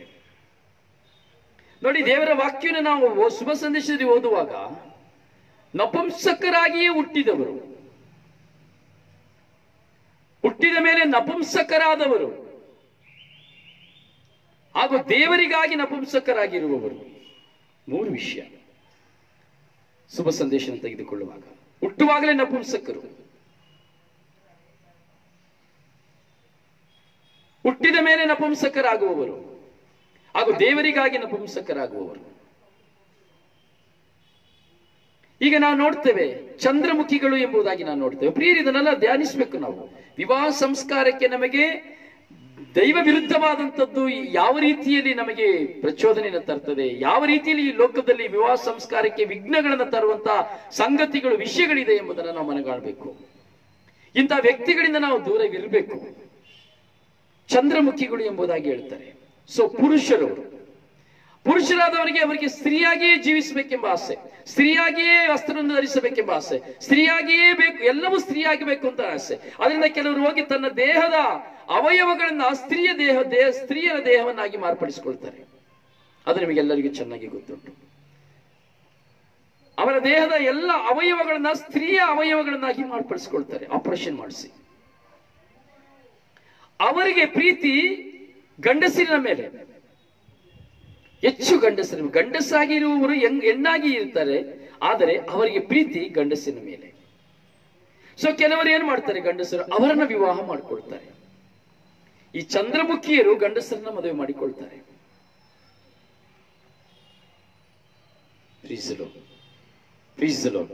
ಗೊಂದಲಕ್ಕೊಳಗಾಗಬೇಡ. ನೆನೆ ಹೇಳಿದ್ದೀನಿ, ಕೆಲವು ವಿಷಯಗಳು ನೀವು ಕೇಳಿ ಬರುವಾಗ ಗೊಂದಲವಾಗ್ತದೆ. ಗೊಂದಲ ಅಲ್ಲ, ಅದರ ಅರ್ಥವನ್ನು ಸರಿಯಾಗಿ ನಾವು ಅರ್ಥ ಮಾಡ್ಕೊಳ್ಬೇಕು. ಆದರೆ ವಿವಾಹ ಸಂಸ್ಕಾರದ ಶ್ರೇಷ್ಠತೆ, ಈ ವಿವಾಹ ಸಂಸ್ಕಾರದ ಶ್ರೇಷ್ಠಕ್ಕೆ ವಿರುದ್ಧವಾದ ಕಾರ್ಯ, ಈ ವಿವಾಹ ಸಂಸ್ಕಾರದ ವಿರುದ್ಧವಾದ ಕಾರ್ಯದ ಬಳಿಕ ನಾವು ವಿವಾಹವಾದ ಬಳಿಕವೂ ಸಹ ಇಂತಹ ಒಂದು ಕಾರ್ಯಗಳಿಗೆ ಹೋಗ್ಲಿಕ್ಕೆ ಸಾಧ್ಯ. ವಿವಾಹಕ್ಕೆ ಮುಂಚಿತವಾಗಿ ಇಂತಹ ಒಂದು ಕಾರ್ಯಗಳಿಗೆ ಹೋಗ್ಲಿಕ್ಕೆ ಸಾಧ್ಯ.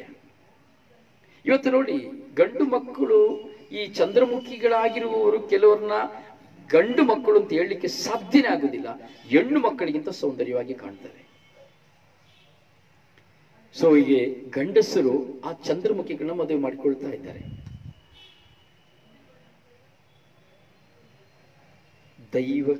ದೈವ ವಿರುದ್ಧವಾದಂತಹ ಕೋಪ. ಪುರುಷರೊಡನೆ, ಸ್ತ್ರೀಯರೊಡನೆ. ಸ್ತ್ರೀಯಾಗಿ ಇರುವವಳು ಪುರುಷನಾಗಿರುವಂತಹ ಸ್ವಭಾವವನ್ನು ಧರಿಸ್ತಾಳೆ, ಪುರುಷನಾಗಿರುವವನು ಸ್ತ್ರೀ ಆಗಲಿಕ್ಕೆ ಆಸೆ ಪಡ್ತಾನೆ. ಪುರುಷನೊಡನೆ, ಸ್ತ್ರೀಯರೊಡನೆ ಸಂಭೋಗ ಕಾರ್ಯ, ಇದೇ ಪಾಪದ ಕಾರ್ಯ. ಇಲ್ಲಿ ನಾನು ಪರಿಶುದ್ಧ ಕಾರ್ಯ ಅಂತ ಹೇಳಲಿಕ್ಕೆ ಬರೋದಿಲ್ಲ. ಪವಿತ್ರ ಬಲಿ ಇಲ್ಲ ಇಲ್ಲಿ, ಇಲ್ಲಿ ಸಂಭೋಗ ಇದೆ, ಸೆಕ್ಸ್ ಇದೆ, dirty sex. So opposite of god, ದೇವರಿಗೆ ವಿರುದ್ಧವಾದದ್ದು. ಸೊ ಇದನ್ನು ಕುರಿತು ಸಹ ನಿಮ್ಮ ಮನಸ್ಸಿನಲ್ಲಿ ಇದರ ಬಗ್ಗೆ ಒಂದು ಪ್ರಶ್ನೆ ನಿಮಗೆ ಬರ್ಬೋದು, ಹೇಗೆ ಬ್ರದರ್ ಹೇಳ್ತೀರಿ ಎಂಬುದಾಗಿ. ಖಂಡಿತವಾಗಿ ನಾವು ಧ್ಯಾನಿಸಲೇಬೇಕು, ಖಂಡಿತವಾಗಿ ನಾವು ಧ್ಯಾನಿಸಲೇಬೇಕು. ಆದಿಕಾಂಡ 19ನೇ ಅಧ್ಯಾಯ ನಾವು 4-5 ವಾಕ್ಯಗಳನ್ನು ತೆಗೆದುಕೊಳ್ಳುವಾಗ ನಮಗೆ ಉತ್ತರ ಸಿಗ್ತದೆ. ಬಾಬಾ ಆಂಟೋನಿ ಹೇಳಿದ ಮಂಗಳಮುಖಿಗಳು. Okay, thank you. ಮಂಗಳಮುಖಿಗಳು, ಚಂದ್ರಮುಖಿಗಳು. Okay, thank you Baba Antony.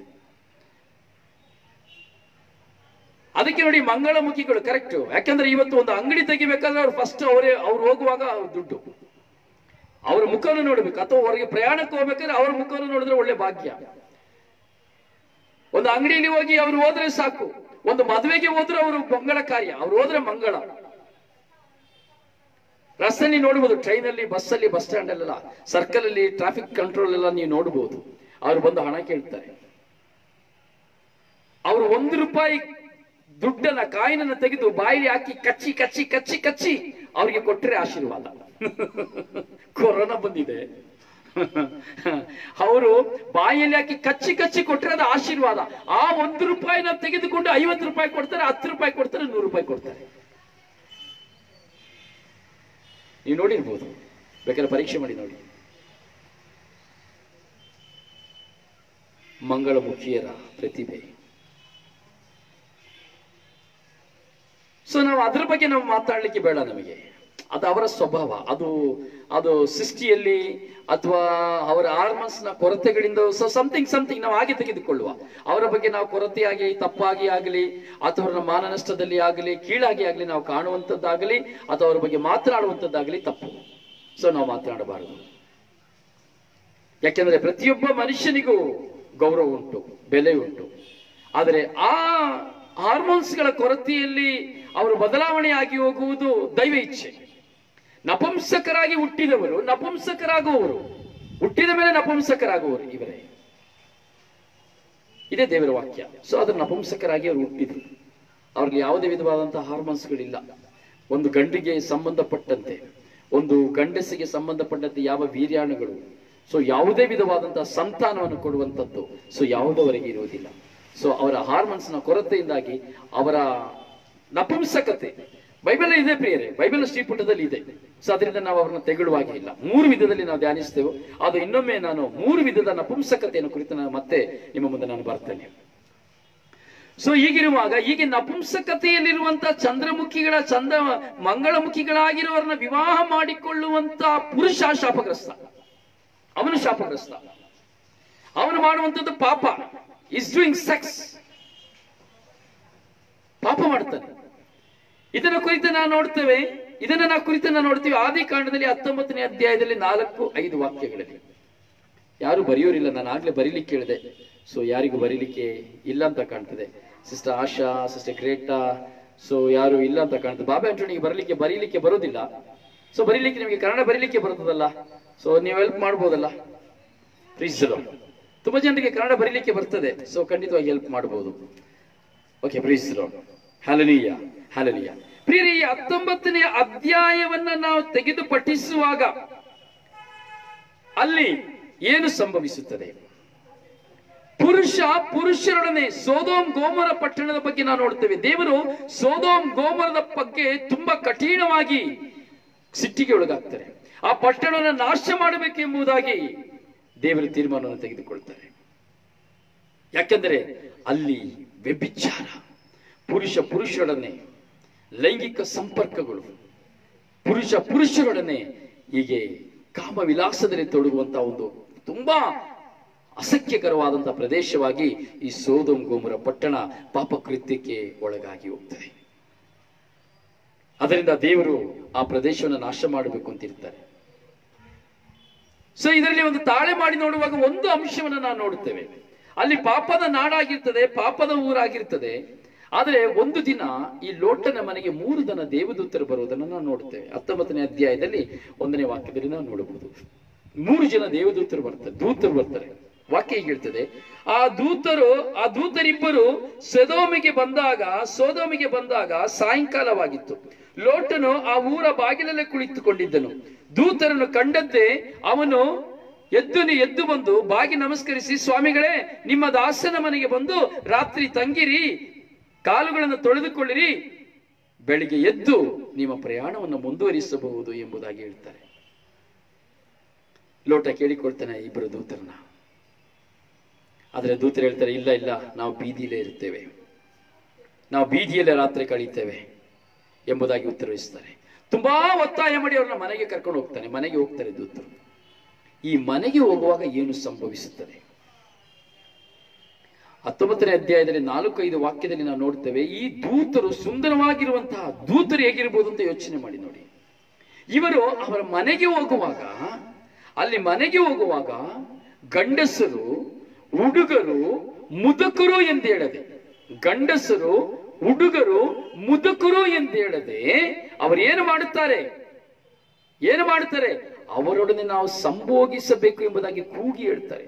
ತಗಿ ಬಾಗಿಲನ್ನ, ನಿನ್ನ ಮನೆಗೆ ಬಂದಿರೋರೊಡನೆ ನಾನು ಇರಬೇಕು, ನಾನು ಅವರೊಡನೆ ಸಂಭೋಗಿಸಬೇಕು, ಅವರೊಡನೆ ನಾನು ಪಾಪ ಮಾಡಬೇಕು, ಬಾಗಿಲನ್ನು ತೆರಿ ಎಂಬುದಾಗಿ ಗಂಡಸರು, ಮಕ್ಕಳು, ಹುಡುಗರು, ಮುದುಕರು, ವಯಸ್ಸಾದ ಮುದುಕರು ಸಹ ಒಬ್ಬರಲ್ಲ ಇಬ್ಬರಲ್ಲ ಆತನ ಲೋಟನ ಮನೆಗೆ ನುಗ್ತಾರೆ. ಹೋಮೋಸೆಕ್ಸ್, ಇದನ್ನೇ ಹೇಳೋದು ಹೋಮೋಸೆಕ್ಸ್. ಪುರುಷರೊಡನೆ, ಸ್ತ್ರೀಯರೊಡನೆ ಒಂದಾಗುವಂತಹ ಒಂದು ಕಾರ್ಯ. ಗಂಡಸು ಗಂಡಸಿನೊಡನೆ, ಹೆಂಗಸು ಹೆಂಗಸಿನೊಳಗೆ ಒಂದಾಗುವಂಥದ್ದೇ ಹೋಮೋಸೆಕ್ಸ್.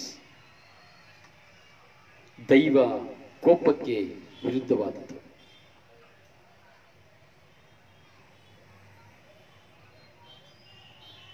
ಈ ಒಂದು ಕಾರ್ಯ ಸರ್ವೇಶ್ವರ ಸ್ವಾಮಿಗೆ ಸಹಿಸಲಾಗಲಿಲ್ಲ. ದೂತರನ್ನ ಬಿಡಲಿಲ್ಲ. ತಗಿ ಬಾಗಿಲನ್ನ ಮುನ್ನುಗ್ಗಿದ್ರು. ಲೋಟ ಹೇಳ್ತಾನೆ, ಸ್ವಾಮಿ ನಿಮ್ಮ ಕೈ ಮುಗಿದು ಕೇಳ್ಕೊ, ಅವ್ರು ನನ್ನ ಅತಿಥಿಯಾಗಿ ನನ್ನ ಮನೆಗೆ ಬಂದಿದ್ದಾರೆ, ಅವ್ರನ್ನ ಏನೋ ಮಾಡಬೇಡಿ. ಲೋಟನಿಗೆ ಗೊತ್ತಿದ್ದ, ಅದಕ್ಕೆ ನೀವು ಬಂದು ನನ್ನ ಮನೆಯಲ್ಲಿ ತಂಗಿರಿ ಎಂಬುದಾಗಿ ಹೇಳಿದ. ಅದಕ್ಕೆ ನನ್ನ ಮನೆಯಲ್ಲಿ ಬಂದು ತಂಗಿರಿ ಎಂಬುದಾಗಿ ಹೇಳಿದ. ಅವ್ರು ಹೇಳಿದ್ರು, ಇಲ್ಲ, ನಾವು ಬೀದಿಯಲ್ಲಿ ತಂಗ್ತೇವೆ ಎಂಬುದಾಗಿ ಹೇಳಿದ್ರು.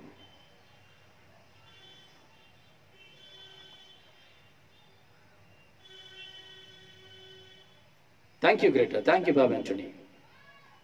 ಎಲ್ಲರೂ ಬಂದು ಆ ಮನೆಯನ್ನು ಮುತ್ತಿಗೆ ಹಾಕಿದರು. ಅವರೊಡನೆ ಪಾಪ ಮಾಡುವುದಕ್ಕಾಗಿ. ಯಾರು? ಗಂಡಸರೊಡನೆ.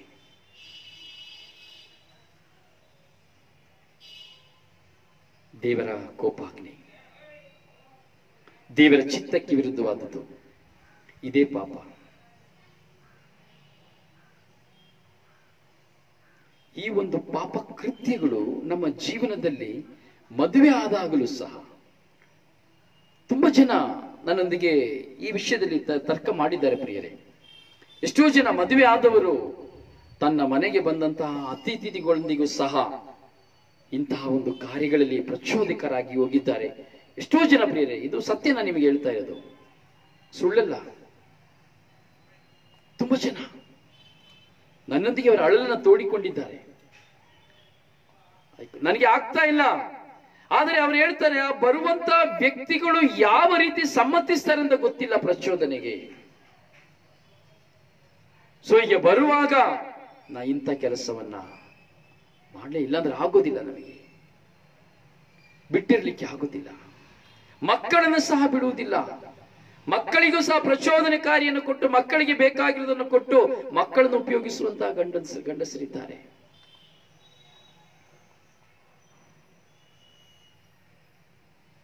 ಅವರು ಪುರುಷರಲ್ಲಿ ಮಾತ್ರ ಸಂತೋಷ ಪಡುವಂತಹ ಸ್ವಭಾವ. ಪಾಪ.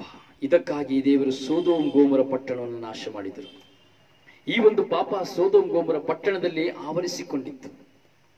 ಹೀಗೆ ಈ ಒಂದು ಹೋಮೋಸೆಕ್ಸ್ ಎಂಬಂತ ಈ ಒಂದು ಪಾಪ ಇವತ್ತು ಕುಟುಂಬದಲ್ಲಿ ಪತಿಯಾದವರು, ಪುರುಷನಾದವನು ಹೀಗೆ ತನ್ನ ಲೈಂಗಿಕ ಕಾರ್ಯಗಳನ್ನು ಅಸಖ್ಯವಾಗಿ ತನ್ನ ಕುಟುಂಬದಲ್ಲಿ ಮಾಡಲು ಪ್ರಾರಂಭಿಸುವಾಗ ಇವತ್ತು ಸೊದೋಮ್ ಗೋಮರ ಪಟ್ಟಣದಂತೆ ಇಂತಹ ವ್ಯಕ್ತಿಗಳ ಜೀವನವು ನಾಶವಾಗಿ ಹೋಗ್ತದೆ. ಸೊ ಇದರಿಂದ ಕುಟುಂಬ ಜೀವನದಲ್ಲಿ ಈ ಪವಿತ್ರವಾದಂತಹ ವಿವಾಹ ಸಂಸ್ಕಾರದಲ್ಲಿ ಒಂದಾಗುವಂತ ನಾವು ಒಂದಾದ ಬಳಿಕ ಅಥವಾ ಒಂದಾದಕ್ಕೆ ಮುಂಚೆ ನಮಗೆ ಅರಿವಾದರೆ ಅದನ್ನು ಬಿಟ್ಟು ಬಿಡಬೇಕು, ಅಥವಾ ವಿವಾಹ ಸಂಸ್ಕಾರದಲ್ಲಿ ಒಂದಾದ ಬಳಿಕ ಈ ಒಂದು ಯಾವುದೇ ಪಾಪ ಕೃತ್ಯಗಳಿಗೆ ನಾವು ಹೋಗಬಾರದು. ಇದು ದೈವ ವಿರುದ್ಧ ಕಾರ್ಯವಾಗಿದೆ. ಸೊದೋಮ್ ಗೋಮರ ನಾಶವಾದಂತೆ ನಮ್ಮ ಜೀವನ, ನಮ್ಮ ಕುಟುಂಬ ನಾಶವಾಗುವಂಥದ್ದು. ಮತ್ತೆ ಇನ್ನೊಂದು ಹಂತವನ್ನು ನಾವು ನೋಡ್ತೇವೆ. ಅದೇನದು? ಸ್ವಯಂ ಭೋಗ. ಮದುವೆ ಆದ ಬಳಿಕವೂ ಪತಿ ಇಲ್ಲ, ಪತ್ನಿ ಇಲ್ಲ, ಸ್ವಯಂ ಭೋಗ. ಪ್ರಿಯರೇ, ಈ ವಿಷಯಗಳೆಲ್ಲ ತುಂಬಾ ಮಹತ್ತರವಾದ ವಿಷಯಗಳು. ಕೇಳುವಾಗ ಕೆಲವು ಸಾರಿ ಕೆಲವರಿಗೆ ಇದು ಕೆಟ್ಟದ್ದು ಎಂಬುವಂತ ಮನೋಭಾವನೆ ಬರ್ಬೋದು, ಸಂಕೋಚ ಎಂಬ ಮನೋಭಾವನೆ ಬರ್ಬೋದು, ಅಥವಾ ಇದೇನಪ್ಪ ಇದು ಎಂಬ ಮನೋಭಾವ. ಇದು ಸತ್ಯ ಘಟನೆವಾದದ್ದು, ನಾವು ಕೇಳಿದಿರೋದು ಸತ್ಯವಾದದ್ದು.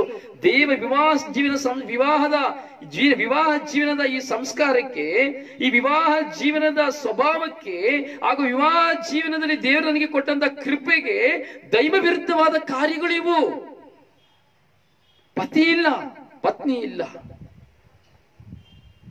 ಸೊ ಕೆಲವು ಸಾರಿ ಏನ್ ಮಾಡ್ತಾರೆ, ಲೈಂಗಿಕವಾಗಿ ಪತಿ ಬೇರೆ ಪುರುಷರೊಡನೆ, ಬೇರೆ ಸ್ತ್ರೀಯರೊಡನೆ ಒಂದಾಗೋದು ಇವತ್ತು ನಾವು ನೋಡ್ತಾ ಇದ್ದೇವೆ ಸಾಕಷ್ಟು. ಅದ್ರ ಬಗ್ಗೆ ನಾವು ಹೇಳೋದು ಬೇಕಾಗಿಲ್ಲ, ಅದು ನಿಮ್ಮೆಲ್ಲರಿಗೂ ಚೆನ್ನಾಗಿ ಅನುಭವ ಇದೆ.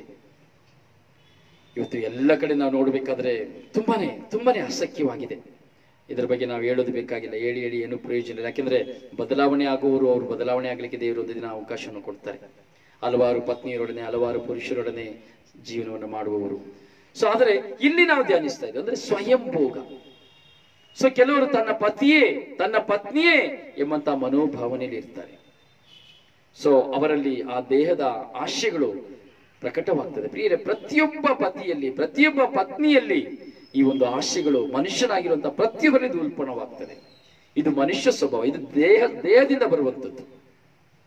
ಇದು ದೇಹದಿಂದ ಬರುವಂಥದ್ದು. ಹೇಗೆ ದೇಹದಲ್ಲಿ ಉಪ್ಪು, ಹುಳಿ, ಖಾರ, ಸಿಹಿ, ಕಹಿ ಹೀಗೆ ಎಲ್ಲವೂ ಈ ದೇಹಕ್ಕೆ ಬೇಕು ಹೇಗಿದೆಯೋ ಹಾಗೆ ದೇಹದಲ್ಲಿ ಉಲ್ಪಣವಾದಂತ ಒಂದು ಹಾರ್ಮೋನ್ಸ್ ಆಗಿದೆ ಈ ದೈಹಿಕವಾದಂತಹ ಆಸೆ. ಇದೊಂದು ಹಾರ್ಮೋನ್ಸ್. ಸೈನ್ಸ್ ನ ತೆಗೆದು ಓದುವಾಗ ನಿಮಗೆ ಗೊತ್ತಾಗಿದೆ. ಇದನ್ನು ಕೆದಕಬಾರದು. ಒಂದು ಸಾರಿ ಕೆದಕಿ ಹೋದ್ರೆ ಇದು ಕಂಟ್ರೋಲ್ ಆಗೋದಕ್ಕೆ ಕಷ್ಟ. ಸೊ ಅದಕ್ಕೆ ಹೇಳೋದು, ವಿವಾಹದ ಬಳಿಕ ತನ್ನ ಪತ್ನಿಯೊಡನೆ, ತನ್ನ ಪತಿಯಾದವನು ಪತ್ನಿಯೊಡನೆ ಪತಿಯೊಡನೆ ಪತ್ನಿ ಒಂದಾದಾಗ ಒಂದು ಸಾರಿ ಸ್ವಲ್ಪ ಕಾಲ ತನ್ನ ಪತ್ನಿಯೊಡನೆ ಆ ವಿವಾಹದ ಆ ಸಂಸ್ಕಾರದ ಮೂಲಕವಾಗಿ ಆ ಪವಿತ್ರ ಬಲಿಯಲ್ಲಿ ಒಂದಾದ ಬಳಿಕ ಅವರು ಬೇರೆ ಆದ್ರೆ ಅವರ ಹಾರ್ಮೋನ್ಸ್ಗಳು ಕಂಟ್ರೋಲ್ಗೆ ಬರೋದಿಲ್ಲ. That's come remembering. ಅದು ಯೋಚನೆಗೆ ಬರ್ತಾ ಇರ್ತದೆ. ಇಂತಹ ಸಮಯದಲ್ಲಿ ದೂರವಾಗುವಾಗ, ಪತ್ನಿಯರು ದೂರವಾಗುವಾಗ ಪ್ರಚೋದನೆಗಳು ಬರ್ತದೆ. ಸೊ ಅಂತ ಸಮಯದಲ್ಲಿ ಸ್ವಯಂ ಭೋಗದಲ್ಲಿಯೂ ಅವರು ತಮ್ಮನ್ನು ತೊಡಗಿಸಿಕೊಳ್ತಾರೆ. ಇತ್ತೀಚೆಗೆ ನಾವು ನೋಡ್ತೇವೆ ಕೆಲವು ದೇಶಗಳಲ್ಲಿ ಪ್ರಾರಂಭವಾಗಿ ಹೋಗಿ ಇವತ್ತು ಇಂಡಿಯಾಕ್ಕೂ ಸಹ ಅದು ಬಂದುಬಿಡ್ತು. ಹೆಣ್ಣು ಮಕ್ಕಳು ಸ್ವಯಂ ಭೋಗ ಮೆಷನ್ಗಳನ್ನು ಉಪಯೋಗಿಸುವಂಥದ್ದು. ಸೊ ಅದಕ್ಕೆ ಮೆಷನ್ ಬಂದ್ಬಿಡ್ತು, ಬ್ಯಾಟ್ರಿ ಎಂತಂತರೂ ಬಂದ್ಬಿಡ್ತು. ಅಂದರೆ ಇದು ದೇವರಿಗೆ ಅವಿರುದ್ಧವಾದಂತಹ ಕಾರ್ಯಗಳು ನಡೀತಾ ಇದೆ. ಸೊ ತನ್ನ ಪತಿ ಇಲ್ಲದಿದ್ದರೂ ಸಹ ಅದನ್ನ ಸಂಪೂರ್ಣವಾಗಿ ತೃಪ್ತಿಪಡಿಸಿಕೊಳ್ಳುವುದಕ್ಕಾಗಿ ಒಂದು ಇನ್ಸ್ಟ್ರೂಮೆಂಟ್. ಸೊ ಹಾಗೆ ಪುರುಷರನ್ನ ನೋಡ್ತೇವೆ, ಅವರು ಸಹ ಹಲವಾರು ವಿಧದಲ್ಲಿ ಹಸ್ತಮೈಥುನ, ಸೊ ಹೀಗೆ ಹಲವಾರು ವಿಧದಲ್ಲಿ ಈ ಒಂದು ಪಾಪ ಕಾರ್ಯಕ್ಕೆ ಗುಲಾಮರಾಗ್ತದೆ. ಅಂದ್ರೆ ಇದು ದೈವಕ ವಿವಾಹ ಸಂಸ್ಕಾರಕ್ಕೆ ಒಂದು ದೊಡ್ಡ ಆಘಾತವನ್ನು ತರುವಂಥದ್ದು. ಪ್ರಿಯ, ಇಂತಹ ಕಾರ್ಯಗಳು ದೇವರ ಮುಂದೆ ತುಂಬಾ ಘೋರವಾಗಿರ್ತದೆ. ಅದು ನಾನು ಹೇಳಿದೆ, ಈ ವೀರ್ಯಾಣುಗಳನ್ನ ನಾವು ಹೊರಗೆ ಚೆಲ್ಲು, ಅದು ದೇವರ ಸೃಷ್ಟಿ, ಅದು ಜೀವ, ಅದು ಗಟ್ಟಿ ಕಾಳು, ಅದೊಂದು ಪ್ರವಾದಿ ಅಥವಾ ಒಂದು ಪ್ರೇಷಿತ. ನಾನು ಹೇಳಿದೆ, ಅದು ಒಂದು ಶ್ರೇಷ್ಠವಾದದ್ದು, ನಮಗೆ ಗೊತ್ತಿಲ್ಲ ಅಷ್ಟೇನೆ. ಸೊ ನಾವು ಎಷ್ಟರ ಮಟ್ಟಿಗೆ ಸಾಧ್ಯವೋ ಅಷ್ಟರ ಮಟ್ಟಿಗೆ ನಮ್ಮ ದೇಹದ ಮೇಲೆ ನಮಗೆ ಕಂಟ್ರೋಲ್ ಇರಬೇಕು. ಸೊ ಹೀಗೆ ಹೆಣ್ಣು ಮಗಳಾದವಳು ಹಲವಾರು ವಿಧದ ಇನ್ಸ್ಟ್ರೂಮೆಂಟ್ ಇವತ್ತು ಬಂದ್ಬಿಟ್ಟಿದೆ, ತುಂಬಾ ಬಂದ್ಬಿಟ್ಟಿದೆ. ನೀವು ಫೇಸ್ಬುಕ್ ಅಲ್ಲೆಲ್ಲ ನೋಡ್ಬೋದು, ಸೊ ಯೂಟ್ಯೂಬ್ ಅಲ್ಲೆಲ್ಲ ನೋಡ್ಬೋದು, ಯಾವ ರೀತಿಯಲ್ಲಿ ತನ್ನ ಸಂತೋಷವನ್ನು ತೃಪ್ತಿಪಡಿಸಿಕೊಳ್ಬಹುದು ಅನ್ನೋದಕ್ಕೆ ತುಂಬಾ ಮಾದರಿಯಾಗಿ ಬಂದ್ಬಿಟ್ಟಿದೆ. ಈಗ ಪುರುಷರು ಸಹ ಹಾಗೆ. ಸೊ ಆದರೂ ಇನ್ನೊಂದು ವಿಷಯದಲ್ಲಿ ನಾವು ಧ್ಯಾನಿಸಬೇಕಾಗಿದೆ. ನೀವು ಹಲವಾರು ಕಡೆ ನೋಡ್ತಾ ಇದ್ದೀರಿ ಪ್ರಿಯರೇ, ಇದೆಲ್ಲ ಕೇಂದ್ರ ಬಿಂದುವಾಗಿ ತೆಗೆದುಕೊಳ್ಳಬೇಕು. ದೇವರ ಮುಂದೆ ನಾವು ಎಷ್ಟು ಪಾಪಗಳಾಗಿ ಹೋಗ್ತೇವೆ, ಸೊದೋಮ್ ಗೊಮೋರದಂತೆ ಎಷ್ಟು ಶಾಪಗ್ರಸ್ತರಾಗಲಿಕ್ಕೆ ನಾವು ನಮ್ಮ ಜೀವನ ಕಾರಣವಾಗ್ತದೆ. ದೇವರಿಗೆ ವಿರುದ್ಧವಾದಂತಹ ಈ ಕಾರ್ಯಗಳನ್ನು ಮಾಡುವುದರಿಂದ ನಮ್ಮ ವಿವಾಹ ಜೀವನದಲ್ಲಿ ನಾವು ಆಶೀರ್ವಾದವನ್ನು ಹೇಗೆ ಕಳೆದುಕೊಳ್ತೇವೆ ಎಂಬುದನ್ನ ಯೋಚಿಸಬೇಕು. ಇದೆಲ್ಲ ಒಂದು ಇಟ್ಟಿಗೆಗಳು. ಒಂದು ಇಟ್ಟಿಗೆ ಕೆಳಗೆ ಪೋಕಲಾದ್ರೆ ಸಾಕು, ಮೇಲಿರೋದು ಕೆಳಗೆ ಇಳಿದು ಹೋಗ್ತದೆ. ಹೀಗೆ ವಿವಾಹ ಸಂಸ್ಕಾರ ಅಂತ ಒಳಗಾದ ಮೇಲೆ ಆ ವಿವಾಹ ಸಂಸ್ಕಾರ ಪತಿ ಪತ್ನಿಯಾದವಳಿಗೆಯೇ, ಪತ್ನಿ ಪತಿಯಾದವಳಿಗೆಯೇ. ಪತಿಯ ದೇಹದ ಮೇಲೆ ಪತ್ನಿಗೆ ಅಧಿಕಾರ, ಪತ್ನಿಯ ದೇಹದ ಮೇಲೆ ಪತಿಗೆ ಅಧಿಕಾರ. Please the Lord. Hallelujah, hallelujah, hallelujah. ಇನ್ನು ಸರಿ ನಾವು ನೋಡುತ್ತೇವೆ, ಕೆಲವು ಸರಿ ನೀವು ನೋಡಿರ್ಬೋದು, ಹಂದಿಯ ಹೊಟ್ಟೆಯಲ್ಲಿ ಹಂದಿ ಮನುಷ್ಯನಾಗಿ ಮಗು, ಕುರಿಯ ಹೊಟ್ಟೆಯಲ್ಲಿ ಮನುಷ್ಯನಾಗಿ ಮಗು, ಹಸುವಿನ ಹೊಟ್ಟೆಯಲ್ಲಿ ಮನುಷ್ಯನಾಗಿ ಮಗು. ಹೌ ದಿಸ್, ಹೇಗೆ? ಇದು ವಿಸ್ಮಯಕಾರಿಯಾದದ್ದೇನು ಇಲ್ಲ, ಪಾಪಕೃತ್ಯ. ಇದು ವಿಸ್ಮಯವಲ್ಲ, ಈಗೋ ಉಂಟೆ ಅಲ್ಲ. ಇಂಥ ಒಂದು ನೀಚ ಮನುಷ್ಯರು ಇದ್ದಾರೆ, ಇಂಥ ಒಂದು ನೀಚರು ಮನುಷ್ಯರು ಈ ಲೋಕದಲ್ಲಿ ಇದ್ದಾರೆ. ಸೊದೋಮ್ ಗೊಮೋರ ಪಟ್ಟಣದಂತಹ ವ್ಯಕ್ತಿಗಳು ಇವತ್ತಿಗೂ ಸಹ ನಮ್ಮ ಮಧ್ಯೆ ಇದ್ದಾರೆ. ಅಥವಾ ನಾನು ಇದ್ದೇನಾ? ಪ್ರಶ್ನಾರ್ಥಕ ಚಿಹ್ನೆ. ತನ್ನ ದೈಹಿಕ ದುರುಚಿಯನ್ನ, ದೈಹಿಕ ಆಸೆಯನ್ನ ಪೂರೈಸುವುದಕ್ಕಾಗಿ ಪ್ರಾಣಿಗಳೊಡನೆ ಸಂಭೋಗ ಮಾಡುವಂತ ಪಾಪ, ಪ್ರಾಣಿಗಳೊಡನೆ ದೈಹಿಕ ಸಂಪರ್ಕವನ್ನ ಇಟ್ಟುಕೊಂಡು ಕುರಿಯೊಡನೆ, ಹಂದಿಯೊಡನೆ, ಹಸುವಿನೊಡನೆ, ಹಾಡಿನೊಡನೆ, ಕರುವಿನೊಡನೆ, ಹೀಗೆ ಇಂತಹ ಒಂದು ಪ್ರಾಣಿಗಳು, ನಾಯಿಯೊಡನೆ ಹೀಗೆ ದೈಹಿಕ ಸಂಪರ್ಕವನ್ನ ಇಡುವ ಕಾರಣವಾಗಿ ಇವತ್ತು ನಾವು ನೋಡ್ತೇವೆ ಮನುಷ್ಯರಂತೆ ಹುಟ್ಟುವಂತ ನಾಯಿ, ಹಂದಿ, ಕುರಿ, ಹಸು, ಕರುಗಳನ್ನ. ಇದೇ ಸತ್ಯ. ಪ್ರಕೃತಿಯಲ್ಲಿ ಬರುವಂಥದ್ದಲ್ಲ ಇದು ಪ್ರಕೃತಿಯಲ್ಲಿ ಉಂಟಾಗುವಂಥದ್ದಲ್ಲ. ಪ್ರಿಯರೇ, ಇವೆಲ್ಲವೂ ದೇವರ ಮುಂದೆ ಎಷ್ಟು ಕ್ರೂರವಾದದ್ದು ಎಂಬುದಾದರೆ, ಎಷ್ಟು ಶಾಪಗ್ರಸ್ತವಾದದ್ದು ಎಂಬುದಾದರೆ, ಇದಕ್ಕೆ ಕ್ಷಮೆ. ಇದೇ ಹೇಳೋದು ಮಹಾಪಾಪ. ಇದೇ ಹೇಳೋದು ಮಹಾಪಾಪ ಅಂದ್ರೆ ಇದೇ ಮಹಾಪಾಪ. ಮರಣಾಂತಿಕ ಪಾಪ ಅಂದ್ರೆ ದೇವರಿಗೆ ಕ್ಷಮಿಸಲ್ಪಡಲಾಗದಂತ ಪಾಪ ಅನ್ನೋದ್ರೆ ಇದೇ ಪಾಪ. ಇಂಥ ಪಾಪಗಳೇ ನರಕಾಗ್ನಿಗೆ ಗುರಿಯಾಗುವಂತ ಪಾಪಗಳು.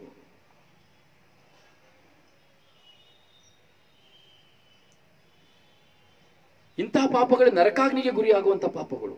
ಅಂದ್ರೆ ದೇವರಿಗೆ ವಿರುದ್ಧವಾಗಿ, ದೇವರ ವಾಕ್ಯಕ್ಕೆ ವಿರುದ್ಧವಾಗಿ, ದೇವರ ಸೃಷ್ಟಿ ಕಾರ್ಯಕ್ಕೆ ವಿರುದ್ಧವಾಗಿ ನಾವು ಮಾಡುವಂತಹ ನೀಚ ಕಾರ್ಯಗಳು. ಸೊ ಇದರ ನಿಮಿತ್ತವಾಗಿ ನಮ್ಮ ಕುಟುಂಬಗಳಲ್ಲಿ, ನಮ್ಮ ಜೀವನದಲ್ಲಿ ಶಾಪವನ್ನು ನಾವು ತಂದುಕೊಳ್ತೇವೆ. ಅಂದ್ರೆ ವಿವಾಹ ಸಂಸ್ಕಾರದ ಮೂಲಕವಾಗಿ ನಡೆಯುವಂತಹ ಪವಿತ್ರ ಬಲಿ, ಆ ಪವಿತ್ರ ಬಲಿ ಏನಾಗ್ತದೆ? ನುಚ್ಚು ನೂರಾಗಿ ಹೋಗ್ತದೆ. ಕಾಲುವೆ ಪಾಲಾಗ್ತದೆ, ಮೋರಿ ಪಾಲಾಗ್ತದೆ, ರಸ್ತೆಯ ಪಾಲಾಗ್ತದೆ, ಬೀದಿ ಪಾಲಾಗ್ತದೆ, ಕಾಲಿನ ತುಳಿತಕ್ಕೆ ಕಾರಣವಾಗುತ್ತದೆ. ಅರ್ಥ ಆಯ್ತು ಅಂತ ನಿಮಗೆ ಕಾಣ್ತಾ ಇದೆ. ಸೊ ಈ ದಿನದ ಈ ಸೆಷನ್ ನಿಮ್ಮ ಮನಸ್ಸಿಗೆ ಒಳಗೆ ಹೋಗಿದೆ ಎಂಬುದಾಗಿ ನಾನು ಎಣಿಸ್ತೇನೆ. ಸೊ ದಯವಿಟ್ಟು ಇದನ್ನ ಮತ್ತೊಬ್ಬರಿಗೆ ಶೇರ್ ಮಾಡಿ ಪ್ರಿಯರೇ.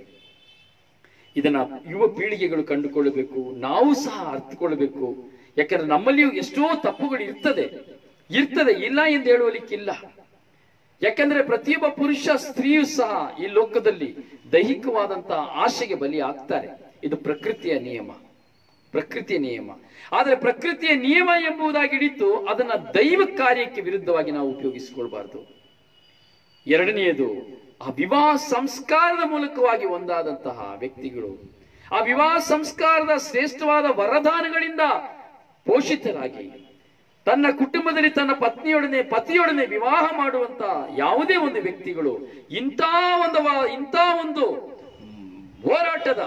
ಒಂದು ಹೋರಾಟದ ಸಂಗತಿಗಳಿಗೆ ಎಚ್ಚರವಾಗಿರಬೇಕು. Praise the Lord, praise the Lord. Hallelujah, hallelujah, hallelujah, hallelujah.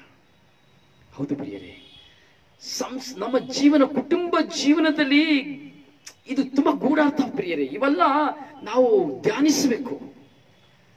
ಇದನ್ನು ಕೇಳಲಿಕ್ಕೆ ಯಾರಿಗೂ ಕಿವಿ ಕೇಳೋದಿಲ್ಲ. ಒಂದು ಸಾರಿ ನಾನು ಈ ಒಂದು ವಿಷಯದ ಬಗ್ಗೆ ನಾನು ಒಂದು ಕ್ಲಾಸನ್ನು ಕೊಟ್ಟಿದ್ದೆ. ಈ ಕ್ಲಾಸನ್ನು ಕೊಡಬೇಕಾದ್ರೆ ಕೆಲವರು ಆಧ್ಯಾತ್ಮಿಕತೆಯಲ್ಲಿರುವರು ಒಂದು ಘರ್ಷಣೆಯನ್ನು ಉಂಟು ಮಾಡಿದ್ರು, ನನಗೆ ಒಂದು ಬ್ಲಾಕ್ ಮಾಡಿದ್ರು. ದೈವ ವಾಕ್ಯವನ್ನ ಕುರಿತು ಬ್ಲಾಕ್ ಮಾಡಿದ್ರು.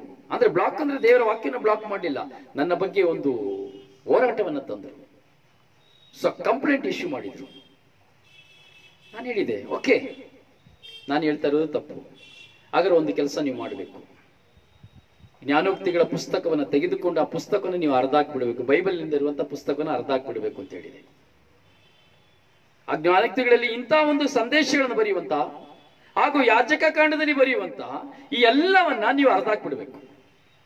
ನೀವು ಜಗಳ ಮಾಡಬೇಕಾಗಿರೋದು ನನ್ನ ಹತ್ರ ಅಲ್ಲ, ಕೇಳಬೇಕಾಗಿರೋದು ನನ್ನ ಹತ್ರ ಅಲ್ಲ, ಬರೆಯಲ್ಪಟ್ಟವರ ಹತ್ರ. ಅದು ನಾನು ಹೇಳುವುದು ತಪ್ಪು ಎಂಬುದಾದರೆ ಬೈಬಲ್ನಲ್ಲಿ ಇರುವುದು ತಪ್ಪು. Yes or no? Yes or no? Yes. ದೇವರ ವಾಕ್ಯವನ್ನ ನಾವು ಕೆಲಸ ಉಲ್ಲಂಘನೆ ಮಾಡ್ತಾರೆ. ಹೇಗೆ? ಇದು ಅವರಿಗೆ ಹೇಳಿದ್ದು, ನಮಗೆ ಹೇಳಿಲ್ಲ. ಇದು ಇವರಿಗೆ ಹೇಳಿದ್ರು, ಎಫೆಸಿಯ ಸಭೆದವರಿಗೆ ಹೇಳಿದ್ರು, ಇದು ಕೊರಿಂಥದವರಿಗೆ ಹೇಳಿದ್ರು, ಅದು ಅಬ್ರಾಹ್ಮನಿಗೆ ಹೇಳಿದ್ರು, ಅದು ಎಸೆಕಿಯೇಲ್ ಮುಖಾಂತರವಾಗಿ ಮಾತಾಡಿದ್ರು, ಅವ್ರಿಗೆ ಹೇಳಿದ್ರು, ಇವರಿಗೆ ಹೇಳಿದ್ರು. ಮತ್ತೆ ಇನ್ಯಾಕೆ ಬೇಕು ಬೈಬಲ್ ನನಗೆ ನಿನಗೆ? ಯಾಕೆ ಬೇಕು ಬಾಬು? ಬೈಬಲ್ ಯಾಕೆ ಬೇಕು? ಮತ್ತೆ ನಾವು ಯಾಕೆ ಅನ್ವಯಿಸ್ಕೊಳ್ಬೇಕು? ಬೈಬಲ್ ಶ್ರೀಗಂಧ ನಮಗೆ ಯಾಕೆ ಬೇಕಾಗಾದ್ರೆ? ಈ ಬೈಬಲ್ ಶ್ರೀಗಂಧ ನಮಗೆ ಯಾಕೆ ಬೇಕು? ಪ್ರಯೋಜನ ಇದೆಯಾ? ಇದು ಅವ್ರಿಗೆ ಹೇಳಿದ್ದು, ಇವ್ರಿಗೆ ಹೇಳಿದ್ದು, ನನಗೆ ಹೇಳಿದ್ದಿಲ್ಲ. ಪಾಪ ಮಾಡ್ಬೇಕಾದ್ರೆ ನನಗೆ ಹೇಳಿದ್ದಿಲ್ಲ, ಪವಿತ್ರಾತ್ಮ ನಿನ್ನ ಮೇಲೆ ಹಿಡಿದು ಬಂದರು ಅಂತ ತಕ್ಷಣ ಇದು ನನಗೆ. ನಿಜ ಅಲ್ಲ? ಪಾಪದ ಬಗ್ಗೆ ಮಾತಾಡ್ಬೇಕಾದ್ರೆ, ಕೋಪದ ಬಗ್ಗೆ ಮಾತಾಡ್ಬೇಕಾದ್ರೆ, ವ್ಯಭಿಚಾರದ ಬಗ್ಗೆ ಮಾತಾಡ್ಬೇಕಾದ್ರೆ, ಶಾಪದ ಬಗ್ಗೆ ಮಾತಾಡ್ಬೇಕಾದ್ರೆ, ಇದು ನಮಗೆ ಹೇಳಿದ್ದಲ್ಲ, ಇದು ಅವರಿಗೆ ಹೇಳಿದ್ದು, ಜನಾಂಗದವರಿಗೆ ಹೇಳಿದ್ದು, ಆಮೋಸ್ ಪ್ರವಾದಿ ಬೇರೆ ಅಲ್ಲಿಯವರಿಗೆ ಹೇಳಿದ್ದು, ಅಬ್ರಾಮ ಸೋದೋಮ್ ಗೊಮೋರದವರಿಗೆ ಹೇಳಿದ್ದು, ಎಲ್ಲ ಅವರಿಗೆ ಹೇಳಿದ್ದು. ಆದ್ರೆ ದೇವರ ಆತ್ಮವು ನನ್ನ ಮೇಲೆ ಇರಲಿ ಎಂದಳಿದ ತಕ್ಷಣ, ದೇವರು ನಿನ್ನ ತಾಯಿಯ ಗರ್ಭದಿಂದಲೇ ನಿನ್ನನ್ನು ಹೆಸರಿಡಿದು ಕರೆದಿದ್ದಾರೆ ಅಂದ ತಕ್ಷಣ, ಇದು ದೇವರು ನನ್ನನ್ನು ಮಾತನಾಡಿದರು. ದೇವರು ಹೇಳಿದ್ರು, ನಾನು ನಿನ್ನನ್ನು ತಾಯಿಯ ಗರ್ಭದಲ್ಲಿ ರೂಪಿಸುವುದಕ್ಕೆ ಮುಂಚಿತವಾಗಿ ನಿನ್ನ ಹೆಸರಿಡಿದು ಕರೆದಿದ್ದೇನೆ ಎಂಬುದಾಗಿ ದೇವರು ನನ್ನೊಡನೆ ಮಾತನಾಡಿದರು. ಆಹಾ, ಎಂತ ಡ್ರಾಮಪ್ಪ, ಹೌದಲ್ಲ? ಎಸ್. ನಿನ್ನನ್ನು ನನ್ನ ಕರಗಳಲ್ಲಿ ಚಿತ್ರಿಸಿಕೊಂಡಿದ್ದೇನೆ ಅಂತ ಹೇಳಿದ್ರು, ಅವಾಗ ಮಾತ್ರ ನಿನ್ನ ಕರಗಳಲ್ಲಿ ಚಿತ್ರಿಸ್ಕೊಂಡ್ಬಿಡ್ತಾರೆ. ಬೇಡದೆಲ್ಲ ಮಾಡಬೇಕಾದ್ರೆ ಇದಕ್ಕೂ ನನಗೂ ಸಂಬಂಧ ಇಲ್ಲ, ಇದು ಅವ್ರಿಗೆ ಹೇಳಿದ್ದು, ಇವ್ರಿಗೆ ಹೇಳಿದ್ದು. ಅದಕ್ಕೆ ಯೇಸುಸ್ವಾಮಿ ಪರಿಸಯನ, ಸದುಕಾಯನ, ಧರ್ಮಶಾಸ್ತ್ರಿಗಳನ್ನ ಖಂಡಿಸ್ತಾರೆ.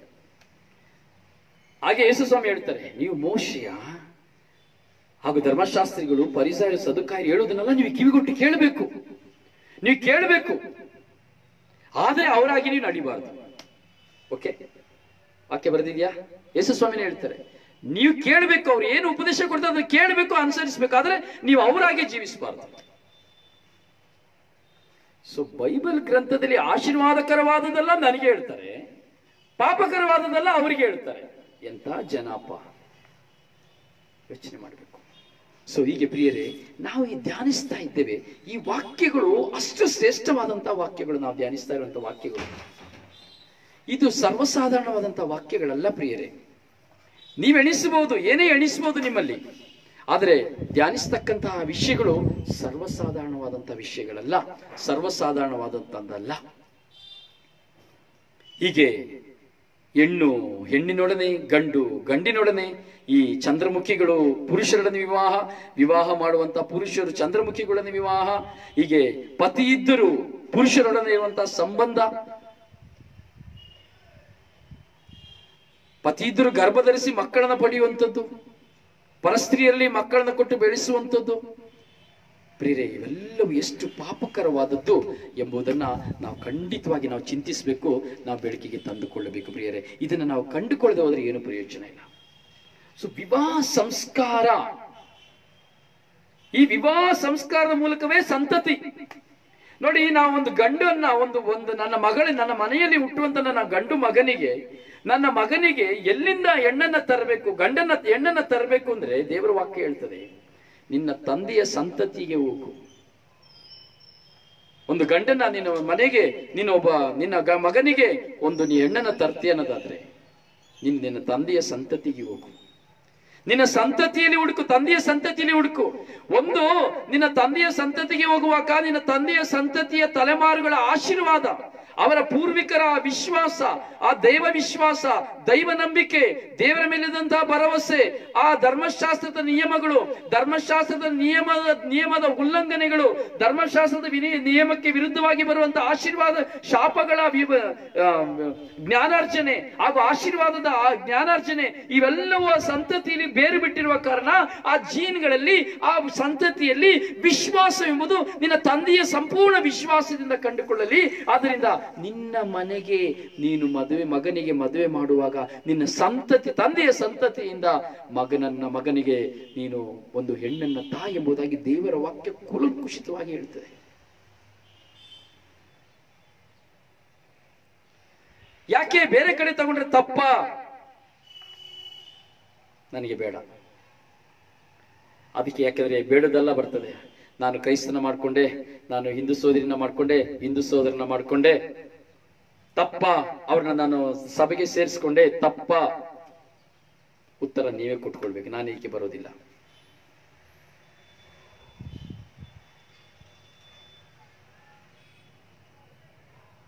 ಅದು ಬೇರೆ ವಿಷಯ. ಅಲ್ಲಿ ನಾನು ಉತ್ತರ ಕೊಡ್ತೇನೆ, ಅದಕ್ಕೂ ಸಹ ಉತ್ತರ ಇದೆ, ಖಂಡಿತವಾಗಿ ಉತ್ತರವಿದೆ. ಉತ್ತರ ಖಂಡಿತವಾಗಿ ಇಲ್ಲದೇ ಇಲ್ಲ. ನಿಮ್ಮ ಮುಂದೆ ಉತ್ತರವಿಲ್ಲದೆ ನನ್ನ ಪವಿತ್ರಾತ್ಮ ನಿಲ್ಲಿಸೋದಿಲ್ಲ. ಉತ್ತರ ಕೊಡದೆ ನನ್ನ ಬಾಯಿಂದ ದೇವರು ಒಂದು ವಾಕ್ಯನ ಹೊರಗೆ ಹಾಕುವುದಿಲ್ಲ. ಹೀಗೆ ಮೊದಲಿಗೆ ನಾವು ಧ್ಯಾನಿಸಿದಂತೆ ತಂದೆಯ ಸಂತತಿ ನಾವು ನೋಡ್ತೇವೆ, ತಲೆಮಾರುಗಳನ್ನು, ಪೂರ್ವಜರ ತಲೆಮಾರುಗಳನ್ನು ನಾವು ನೋಡ್ತೇವೆ. ಸ್ತೋತ್ರ ರಾಜ, ವಂದನೆಗಳು ರಾಜ, ಸ್ತೋತ್ರ ಸ್ವಾಮಿ, ವಂದನೆಗಳು ಸ್ವಾಮಿ. ಅಬ್ರಾಹ್ಮನಿಂದ ಬಂದಂತಹ ಕುಲಗಳನ್ನು ನಾವು ನೋಡುತ್ತೇವೆ. ಕುಲಗಳು ಅಬ್ರಾಹ್ಮ್ ಸಂತತಿಯಿಂದ ಕುಲಗಳು ಬಂತು. ಯಾವ ಯಾವ ಕುಲಗಳು ಬಂತು? ಇಸ್ರಾಯೇಲ್ ಕುಲ ಪ್ರಾರಂಭವಾಯಿತು. ಅಬ್ರಾಹ್ಮನ ಮುಖಾಂತರವಾಗಿ ಇಸ್ರಾಯೇಲರು ಬಂದರು. ಲೆಕ್ಕಾಕೊಳ್ಳಿ, ಇಸ್ರಾಯೇಲ್ನ ಕುಲ, ಸಿಮಿಯೋನ್, ಗಾದ್, ಯಹೂದ, ಇಸಾಕರ್. ಲೆಕ್ಕಾಕೊಳ್ಳಿ. ನೀನ್ ಲೆಕ್ಕಾಕೊಳ್ಳಿ, ನಾವು ಹೇಳ್ಬೇಕು. ನಾನು ಹೇಳಿದಿಲ್ಲ. ಲೆಕ್ಕ ಹಾಕಿದ್ಮೇಲೆ ನೀವು ಹೇಳ್ಬೇಕು, ನಾನು ಹೇಳೋದಿಲ್ಲ. ಓಕೆ, ನಾನು ಕೈ ತೋರಿಸೋದಿಲ್ಲ, ನೀವು ಎಣಿಸ್ಬಿಡ್ತೀರಿ. ಆಮೇಲೆ ಇಸ್ರಾಯೇಲ್, ಸಿಮಿಯೋನ್, ಗಾದ್ ಕುಲ, ಯಹೂದ ಕುಲ, ಇಸ್ಕಾರ್ ಕುಲ, ಜಬಲೋನ್ ಕುಲ, ಜೋಸೆಫ್ ಕುಲ, ಮನಸ್ಸೆ ಕುಲ, ಬೆನ್ಯಮೀನ್ ಕುಲ, ದಾನ್ ಕುಲ, ಅಶೇರ್ ಕುಲ, ನಫ್ತಾಲಿ ಕುಲ, ಮೋಶಿಯ ಕುಲ. ಎಷ್ಟು ಕುಲಗಳಾಯಿತು?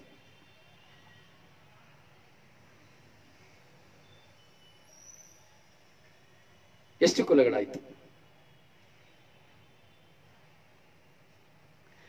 ವಿಶ್ವಾಸ ಹೇಗೆ ಪ್ರಾರಂಭವಾಯಿತು, ವಿಶ್ವಾಸ ಹೇಗೆ ಬಂತು, ಫ್ಲೋ ಆಯ್ತು ನೋಡಿ. ಇಲ್ಲಿ ನದಿ ಮೇಲಿಂದ ನೀರು ಹರಿತಾ ಇದೆ, ಫಾಲ್ಸ್ ಇಂದ. ಈ ಮೇಲಿಂದ ಆಕಾಶದಿಂದ ನೀರು ಬೀಳ್ತು, ಆಕಾಶದಿಂದ ನೀರು ಬಿತ್ತು, ಈ ಆಕಾಶದಿಂದ ಬಿದ್ದ ಮಳೆ ನೀರಾಗಿ ಈ ಬೆಟ್ಟದ ಮೇಲೆ ಬೀಳ್ತದೆ. ಬೆಟ್ಟದ ಮೇಲಿಂದ ಹರಿಯುವಂತ ನೀರು ಹಾಗೆಯೇ ಮೇಲೆ ಫಾಲ್ಸಿನ ಮೇಲೆ ಬಂದು ಕೆಳಗೆ ಬಿದ್ದು, ಕೆಳಗೆ ಅದು ಜಲರಾಶಿಯಾಗಿ ಹರಿದು, ತೊರೆಯಾಗಿ ಹರಿದು, ಹಳ್ಳಗಳಲ್ಲಿಯೂ ಕೊಳ್ಳಗಳಲ್ಲಿಯೂ ನದಿಗಳಲ್ಲಿಯೂ ಹೀಗೆ ಸಮುದ್ರ ಎಲ್ಲ ಕಡೆ ಇದು ಹರಿದು ಹೋಗ್ತದೆ. ಎಲ್ಲೂ ಹರಿದು ಹೋಗ್ತದೆ. 12 ಕುಲಗಳು ಬರ್ತದೆ.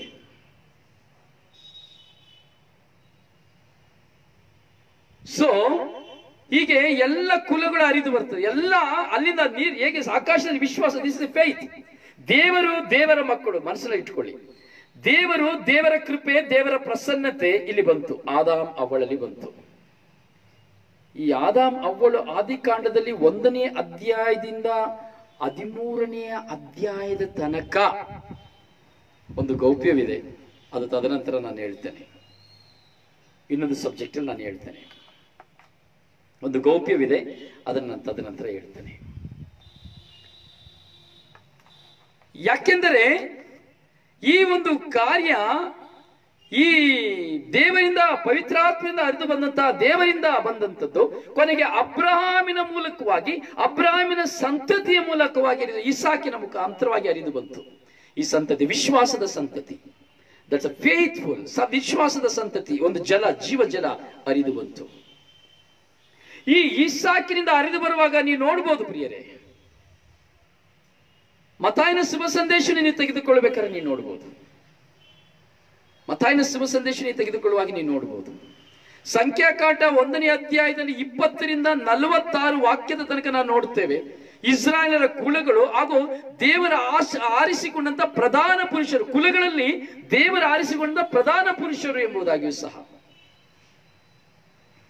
ಧ್ಯಾನಿಸಬೇಕು. ಎಷ್ಟೋ ಜನ ಹೋಗ್ಬಿಟ್ರು, ಇಂಟ್ರೆಸ್ಟ್ ಕಾಣಲಿಲ್ಲ ಅಂತ ಕಾಣ್ತದೆ, ಅಥವಾ ಕೆಲಸ ಇತ್ತು ಏನೋ ಗೊತ್ತಿಲ್ಲ. ಸೊ ನೋ ಪ್ರಾಬ್ಲಮ್, ಇರಲಿ, ತೊಂದರೆ ಇಲ್ಲ. ದಯವಿಟ್ಟು ಶೇರ್ ಮಾಡಿ ಪ್ರಿಯರೇ. ಸೊ ಈ ಸಬ್ಜೆಕ್ಟ್ ನೀವು ಪದೇ ಪದೇ ಶೇರ್ ಮಾಡಿದ್ರೆ ತುಂಬಾ ಒಳ್ಳೇದು. ಹೀಗೆ ಹರಿದು ಬಂದಂತ ದೇವರ ಕೃಪೆ ಹರಿದು ಬಂದಂತ ಕುಲಗಳು ಇವೆಲ್ಲ ಕುಲಗಳು, ಎಲ್ಲ ಕುಲಗಳು ದೇವರಿಂದ ಹರಿದು ಬಂದಂತ ಕುಲಗಳು, ವಿಶ್ವಾಸದಲ್ಲಿ ಹರಿದು ಬಂದಂತ ಕುಲಗಳು. ಇವರು ಈ ಸಂತತಿಗಳ ಮೂಲಕವಾಗಿಯೇ ಬರ್ತಾ ಇದ್ರು, ಈ ಸಂತತಿಗಳ ಮೂಲಕವಾಗಿ ಹೆಣ್ಣನ್ನ ತೆಗೆದುಕೊಳ್ತಾ ಇದ್ರು. ಕಾರಣ ಇವರೆಲ್ಲರೂ ವಿಶ್ವಾಸದಲ್ಲಿ ಬಂದವರು. ದಾವಿದ ಕುಲಪುತ್ರರೇ ಎಂಬಂತ ಪ್ರಶ್ನೆಗೂ ಸಹ ಉತ್ತರವನ್ನು ನೋಡುತ್ತೇವೆ. ದಾವಿದನಿಗೂ ಯೇಸು ಸ್ವಾಮಿಗೆ ಇದ್ದಂತ ಸಂಬಂಧವನ್ನಲ್ಲಿ ನಾವು ನೋಡ್ಲಿಕ್ಕೆ ಮತ್ತಾಯನ ಶುಭ ಸಂದೇಶ 1ನೇ ಅಧ್ಯಾಯದಲ್ಲಿ ನಾವು ನೋಡುವಾಗ ನಾವು ವಂಶಾವಳಿಯನ್ನು ನೋಡುತ್ತೇವೆ. ಎಲ್ಲಿಂದ? ಅಬ್ರಹಾಂ ವಂಶಾವಳಿ, ಈಸಾಕಿನಿಂದ, ಅಬ್ರಹಾಮಿನಿಂದ 14, ದಾವೀದನಿಂದ 14, ಬಾಬಿಲೋನಿನ ದಾಸತ್ವ ದಿನಗಳಿಂದ 14 ತಲೆಮಾರುಗಳನ್ನು ನೋಡುತ್ತೇವೆ. 42 ತಲೆಮಾರುಗಳನ್ನು ನಾವು ನೋಡುತ್ತೇವೆ. ಅಬ್ರಹಾಂ ವಂಶಾವಳಿ ಈಸಾಕಿನಿಂದ ಹಾಗೂ ಯಾಕೋಬಿನ ದಾವೀದನ ವಂಶಾವಳಿಯಿಂದ ಹಾಗೂ ಬಾಬಿಲೋನಿನ ದಾಸ್ಯ ದಿನಗಳಿಂದ ಬಂದಂತಹ 14 ತಲೆಮಾರುಗಳನ್ನು ನಾವು ನೋಡ್ತೇವೆ. ನೋಡಿ, ಈ ಎಲ್ಲಾ ತಲೆಮಾರುಗಳು ಬಂದು ಕೊನೆಗೆ ನಾವು ನೋಡ್ತೇವೆ, ವಾಕ್ಯ ಹೇಳ್ತದೆ, ಯಾಕೋಬನಿಗೆ ಮರಿಯಳ ಪತಿ ಜೋಸೆಫನು ಹುಟ್ಟಿದನು. Last generation. ಮರಿಯಳಿಗೆ ಜೋಸೆಫನ, ಯಾಕೋಬನಿಗೆ ಮರಿಯಳ ಪತಿ ಜೋಸೆಫನ ಹುಟ್ಟಿದನು.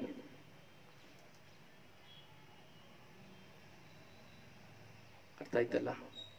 ಸೊ ಇಷ್ಟು ತಲೆಮಾರುಗಳನ್ನ ನೋಡ್ತೇವೆ. ಇಷ್ಟು ತಲೆಮಾರುಗಳಲ್ಲಿ ಏನನ್ನ ಕಾಣ್ತೇವೆ? ವಿಶ್ವಾಸವನ್ನ ಕಾಣ್ತೇವೆ, ದೈವ ವಿಶ್ವಾಸವನ್ನ ಕಾಣ್ತೇವೆ, ದೈವ ಭಕ್ತಿಯನ್ನ ನಾವು ಕಾಣ್ತೇವೆ, ದೈವ ಭಯವನ್ನ ನಾವು ಕಾಣ್ತೇವೆ. ಇಲ್ಲಿ ಯಾವುದು ಆದಿ ತಪ್ಪಿ ಹೋಗೋದೆಲ್ಲ ಅಲ್ಲಿ ಡಿಸ್ಪೋಸ್ ಆಗಿರ್ತದೆ. ಫುಲ್ ನೋಡಿಬೇಕಾದ್ರೆ ನೋಡ್ಕೊಂಡು ಬನ್ನಿ. ಅಲ್ಲಿ ಯಾರೆಲ್ಲ ದೈವ ವಿರುದ್ಧವಾಗಿ ಹೋದ್ರೋ ಅದೆಲ್ಲ ಅಲ್ಲಿ ಡಿಸ್ಪೋಸ್ ಆಗಿದೆ, ಪೂರ್ತಿ ಎಲ್ಲ ಅಲ್ಲಿ ಮೈನಸ್ ಆಗಿದೆ. ಆ ಕುಲಗಳೆಲ್ಲ ಹೋಗಿದೆ, ಆ ಕುಲಗಳು ಯಾವುದೂ ಇಲ್ಲ. ಸೊ ಹೀಗೆ ಒಂದು ಹೆಣ್ಣನ್ನ ತರುವಾಗಲೂ ತಂದೆಯ ತಲೆಮಾರಿನಿಂದ ತರಬೇಕು. ಯಾಕಂದ್ರೆ ಅದು ವಿಶ್ವಾಸ, ಆ ರಕ್ತ ವಿಶ್ವಾಸದಲ್ಲಿದೆ, ಆ ಜೀನ್ ವಿಶ್ವಾಸದಲ್ಲಿದೆ. ಅದರಿಂದ ಅಬ್ರಹಾಮನ ವಿಶ್ವಾಸದ ತಂದೆ ಅಬ್ರಹಾಮ, ಆ ವಿಶ್ವಾಸ ಇಂದಿನ ತಲೆಮಾರಿನವರೆಗೂ, ನನ್ನ ತಲೆಮಾರಿನವರೆಗೂ ನೆಲೆ ನಿಲ್ಲುವುದಕ್ಕಾಗಿ ನಾನು ನನ್ನ ತಂದೆಯ ವಂಶದಿಂದ ನಾನು ಹೆಣ್ಣನ್ನು ತರಬೇಕು ಎಂಬುದಾಗಿ ಆದಿಕಾಂಡದಲ್ಲಿ ನಮಗೆ ಹೇಳುವುದನ್ನು ನಾವು ನೋಡ್ತೇವೆ. ಎರಡನೆಯದು, ಆ ವಂಶದ ಆಸ್ತಿಯೂ ಸಹ ಬೇರೊಬ್ಬರ ಪಾಲಿಗೆ ಆಗಬಾರದು. ಆ ಸಂತತಿಯವರೇ ಆಸ್ತಿಯನ್ನು ಅನುಭವಿಸಬೇಕು ಎಂಬುವಂತ ಒಂದು ಉದ್ದೇಶ. ನಾನು ಹೇಳಿದೆ, ಬೇರೆ ಪತಿ ಪುರುಷರ ಸ್ತ್ರೀ ಅಂತ ಮದುವೆಯಾಗಿ ಹಿಂದೂ ಸಹೋದರಾಗಿ ಬೇರೆ ಬೇರೆ ಜಾತಿಯಿಂದ ಮದುವೆಯಾಗಿ ಬಂದವರನ್ನ ಮದುವೆ ಆಗುವುದು ತಪ್ಪ ಎಂಬುದಾಗಿ. ಏನೇ ನಾನು ಪರ ಜಾತಿ ಅಂತ ನಾನು ಹೇಳಲಿಕ್ಕೆ ಬರೋದಿಲ್ಲ. ಯಾಕಂದ್ರೆ ಜಾತಿ ಅನ್ನೋದು ಗಂಡು ಹೆಣ್ಣು ಎರಡೇ ಮಾತ್ರ, ಇದು ಮನುಷ್ಯ ಮಾಡ್ಕೊಂಡಿದ್ದು ಬೇರೆ. ಸೊ ನಾನು ಏನೇ ಬೇರೆಯೊಬ್ಬರನ್ನ ನಾನು ಮದುವೆ ಮಾಡಿಕೊಂಡು ನನ್ನ ಬೇರೆ ಕುಲದವರನ್ನ, ಅದು ಬೇರೆ ಕುಲ. ಯಾವ ಕುಲ? ಬಸವನ ವಿಗ್ರಹವನ್ನು ಮಾಡಿ ಪೂಜೆ ಮಾಡಿದಂತ ಸಂದರ್ಭವನ್ನು ನಾವು ಇದರಲ್ಲಿ ನಾವು ನೋಡ್ತೇವೆ. ಎಲ್ಲಿ? ಆದಿಕಾಂಡದಲ್ಲಿ ನಾವು ನೋಡ್ತೇವೆ, ವಿಮೋಚನಾ ಕಾಂಡದಲ್ಲಿ ನಾವು ನೋಡ್ತೇವೆ. ಮೋಶೆ 10 ಕಲ್ಪನೆಗಳನ್ನ ತರಬರಬೇಕಾದ್ರೆ ಮೊಟ್ಟ ಮೊದಲಿಗೆ ಕರುವನ್ನ ಮಾಡಿ ಅಲ್ಲಿ ವಿಗ್ರಹ ಮಾಡಿದಂತ ಆ ಒಂದು ವಂಶಕ್ಕೆ ಬರ್ತದೆ. ಸೊ ನಮ್ಮ ಮುಸ್ಲಿಂ ಸಹೋದರರು ಎಂದು ಹೇಳುವಾಗ ನಾವಲ್ಲಿ ನೋಡ್ತೇವೆ ಇಸ್ಮಾಯಿಲ್ ವಂಶಕ್ಕೆ ಬರ್ತಾರೆ. ಎಲ್ಲ ಇಲ್ಲಿಯೇ, ಎಲ್ಲ ಬೈಬಲಿಂದಲೇ ಉಗಮವ, ಎಲ್ಲ ಬೈಬಲಲ್ಲಿ ನಾವು ನೋಡ್ತೇವೆ. ಸೊ ಏನಾಯ್ತು ಇಲ್ಲಿ?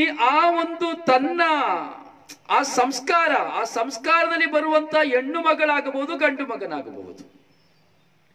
ಹೀಗೆ ಆ ಒಂದು ರಕ್ತದಲ್ಲಿ ಜೀನ್ನಲ್ಲಿ ಬರುವಂತ ಹೆಣ್ಣು ಮಗನಾಗಬಹುದು, ಗಂಡು ಮಗನಾಗಬಹುದು.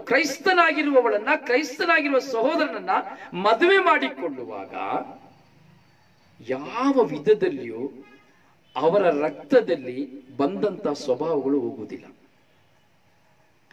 ಅವರ ಜೀನ್ನಲ್ಲಿ ಬಂದಂತಹ ಸ್ವಭಾವಗಳು, ಅದರಲ್ಲಿ ಮುಖ್ಯವಾಗಿ ಕ್ಷಮೆ, ಪ್ರೀತಿ ಎಂಬಂತ ಸ್ವಭಾವ 195% ಬರುವುದಿಲ್ಲ.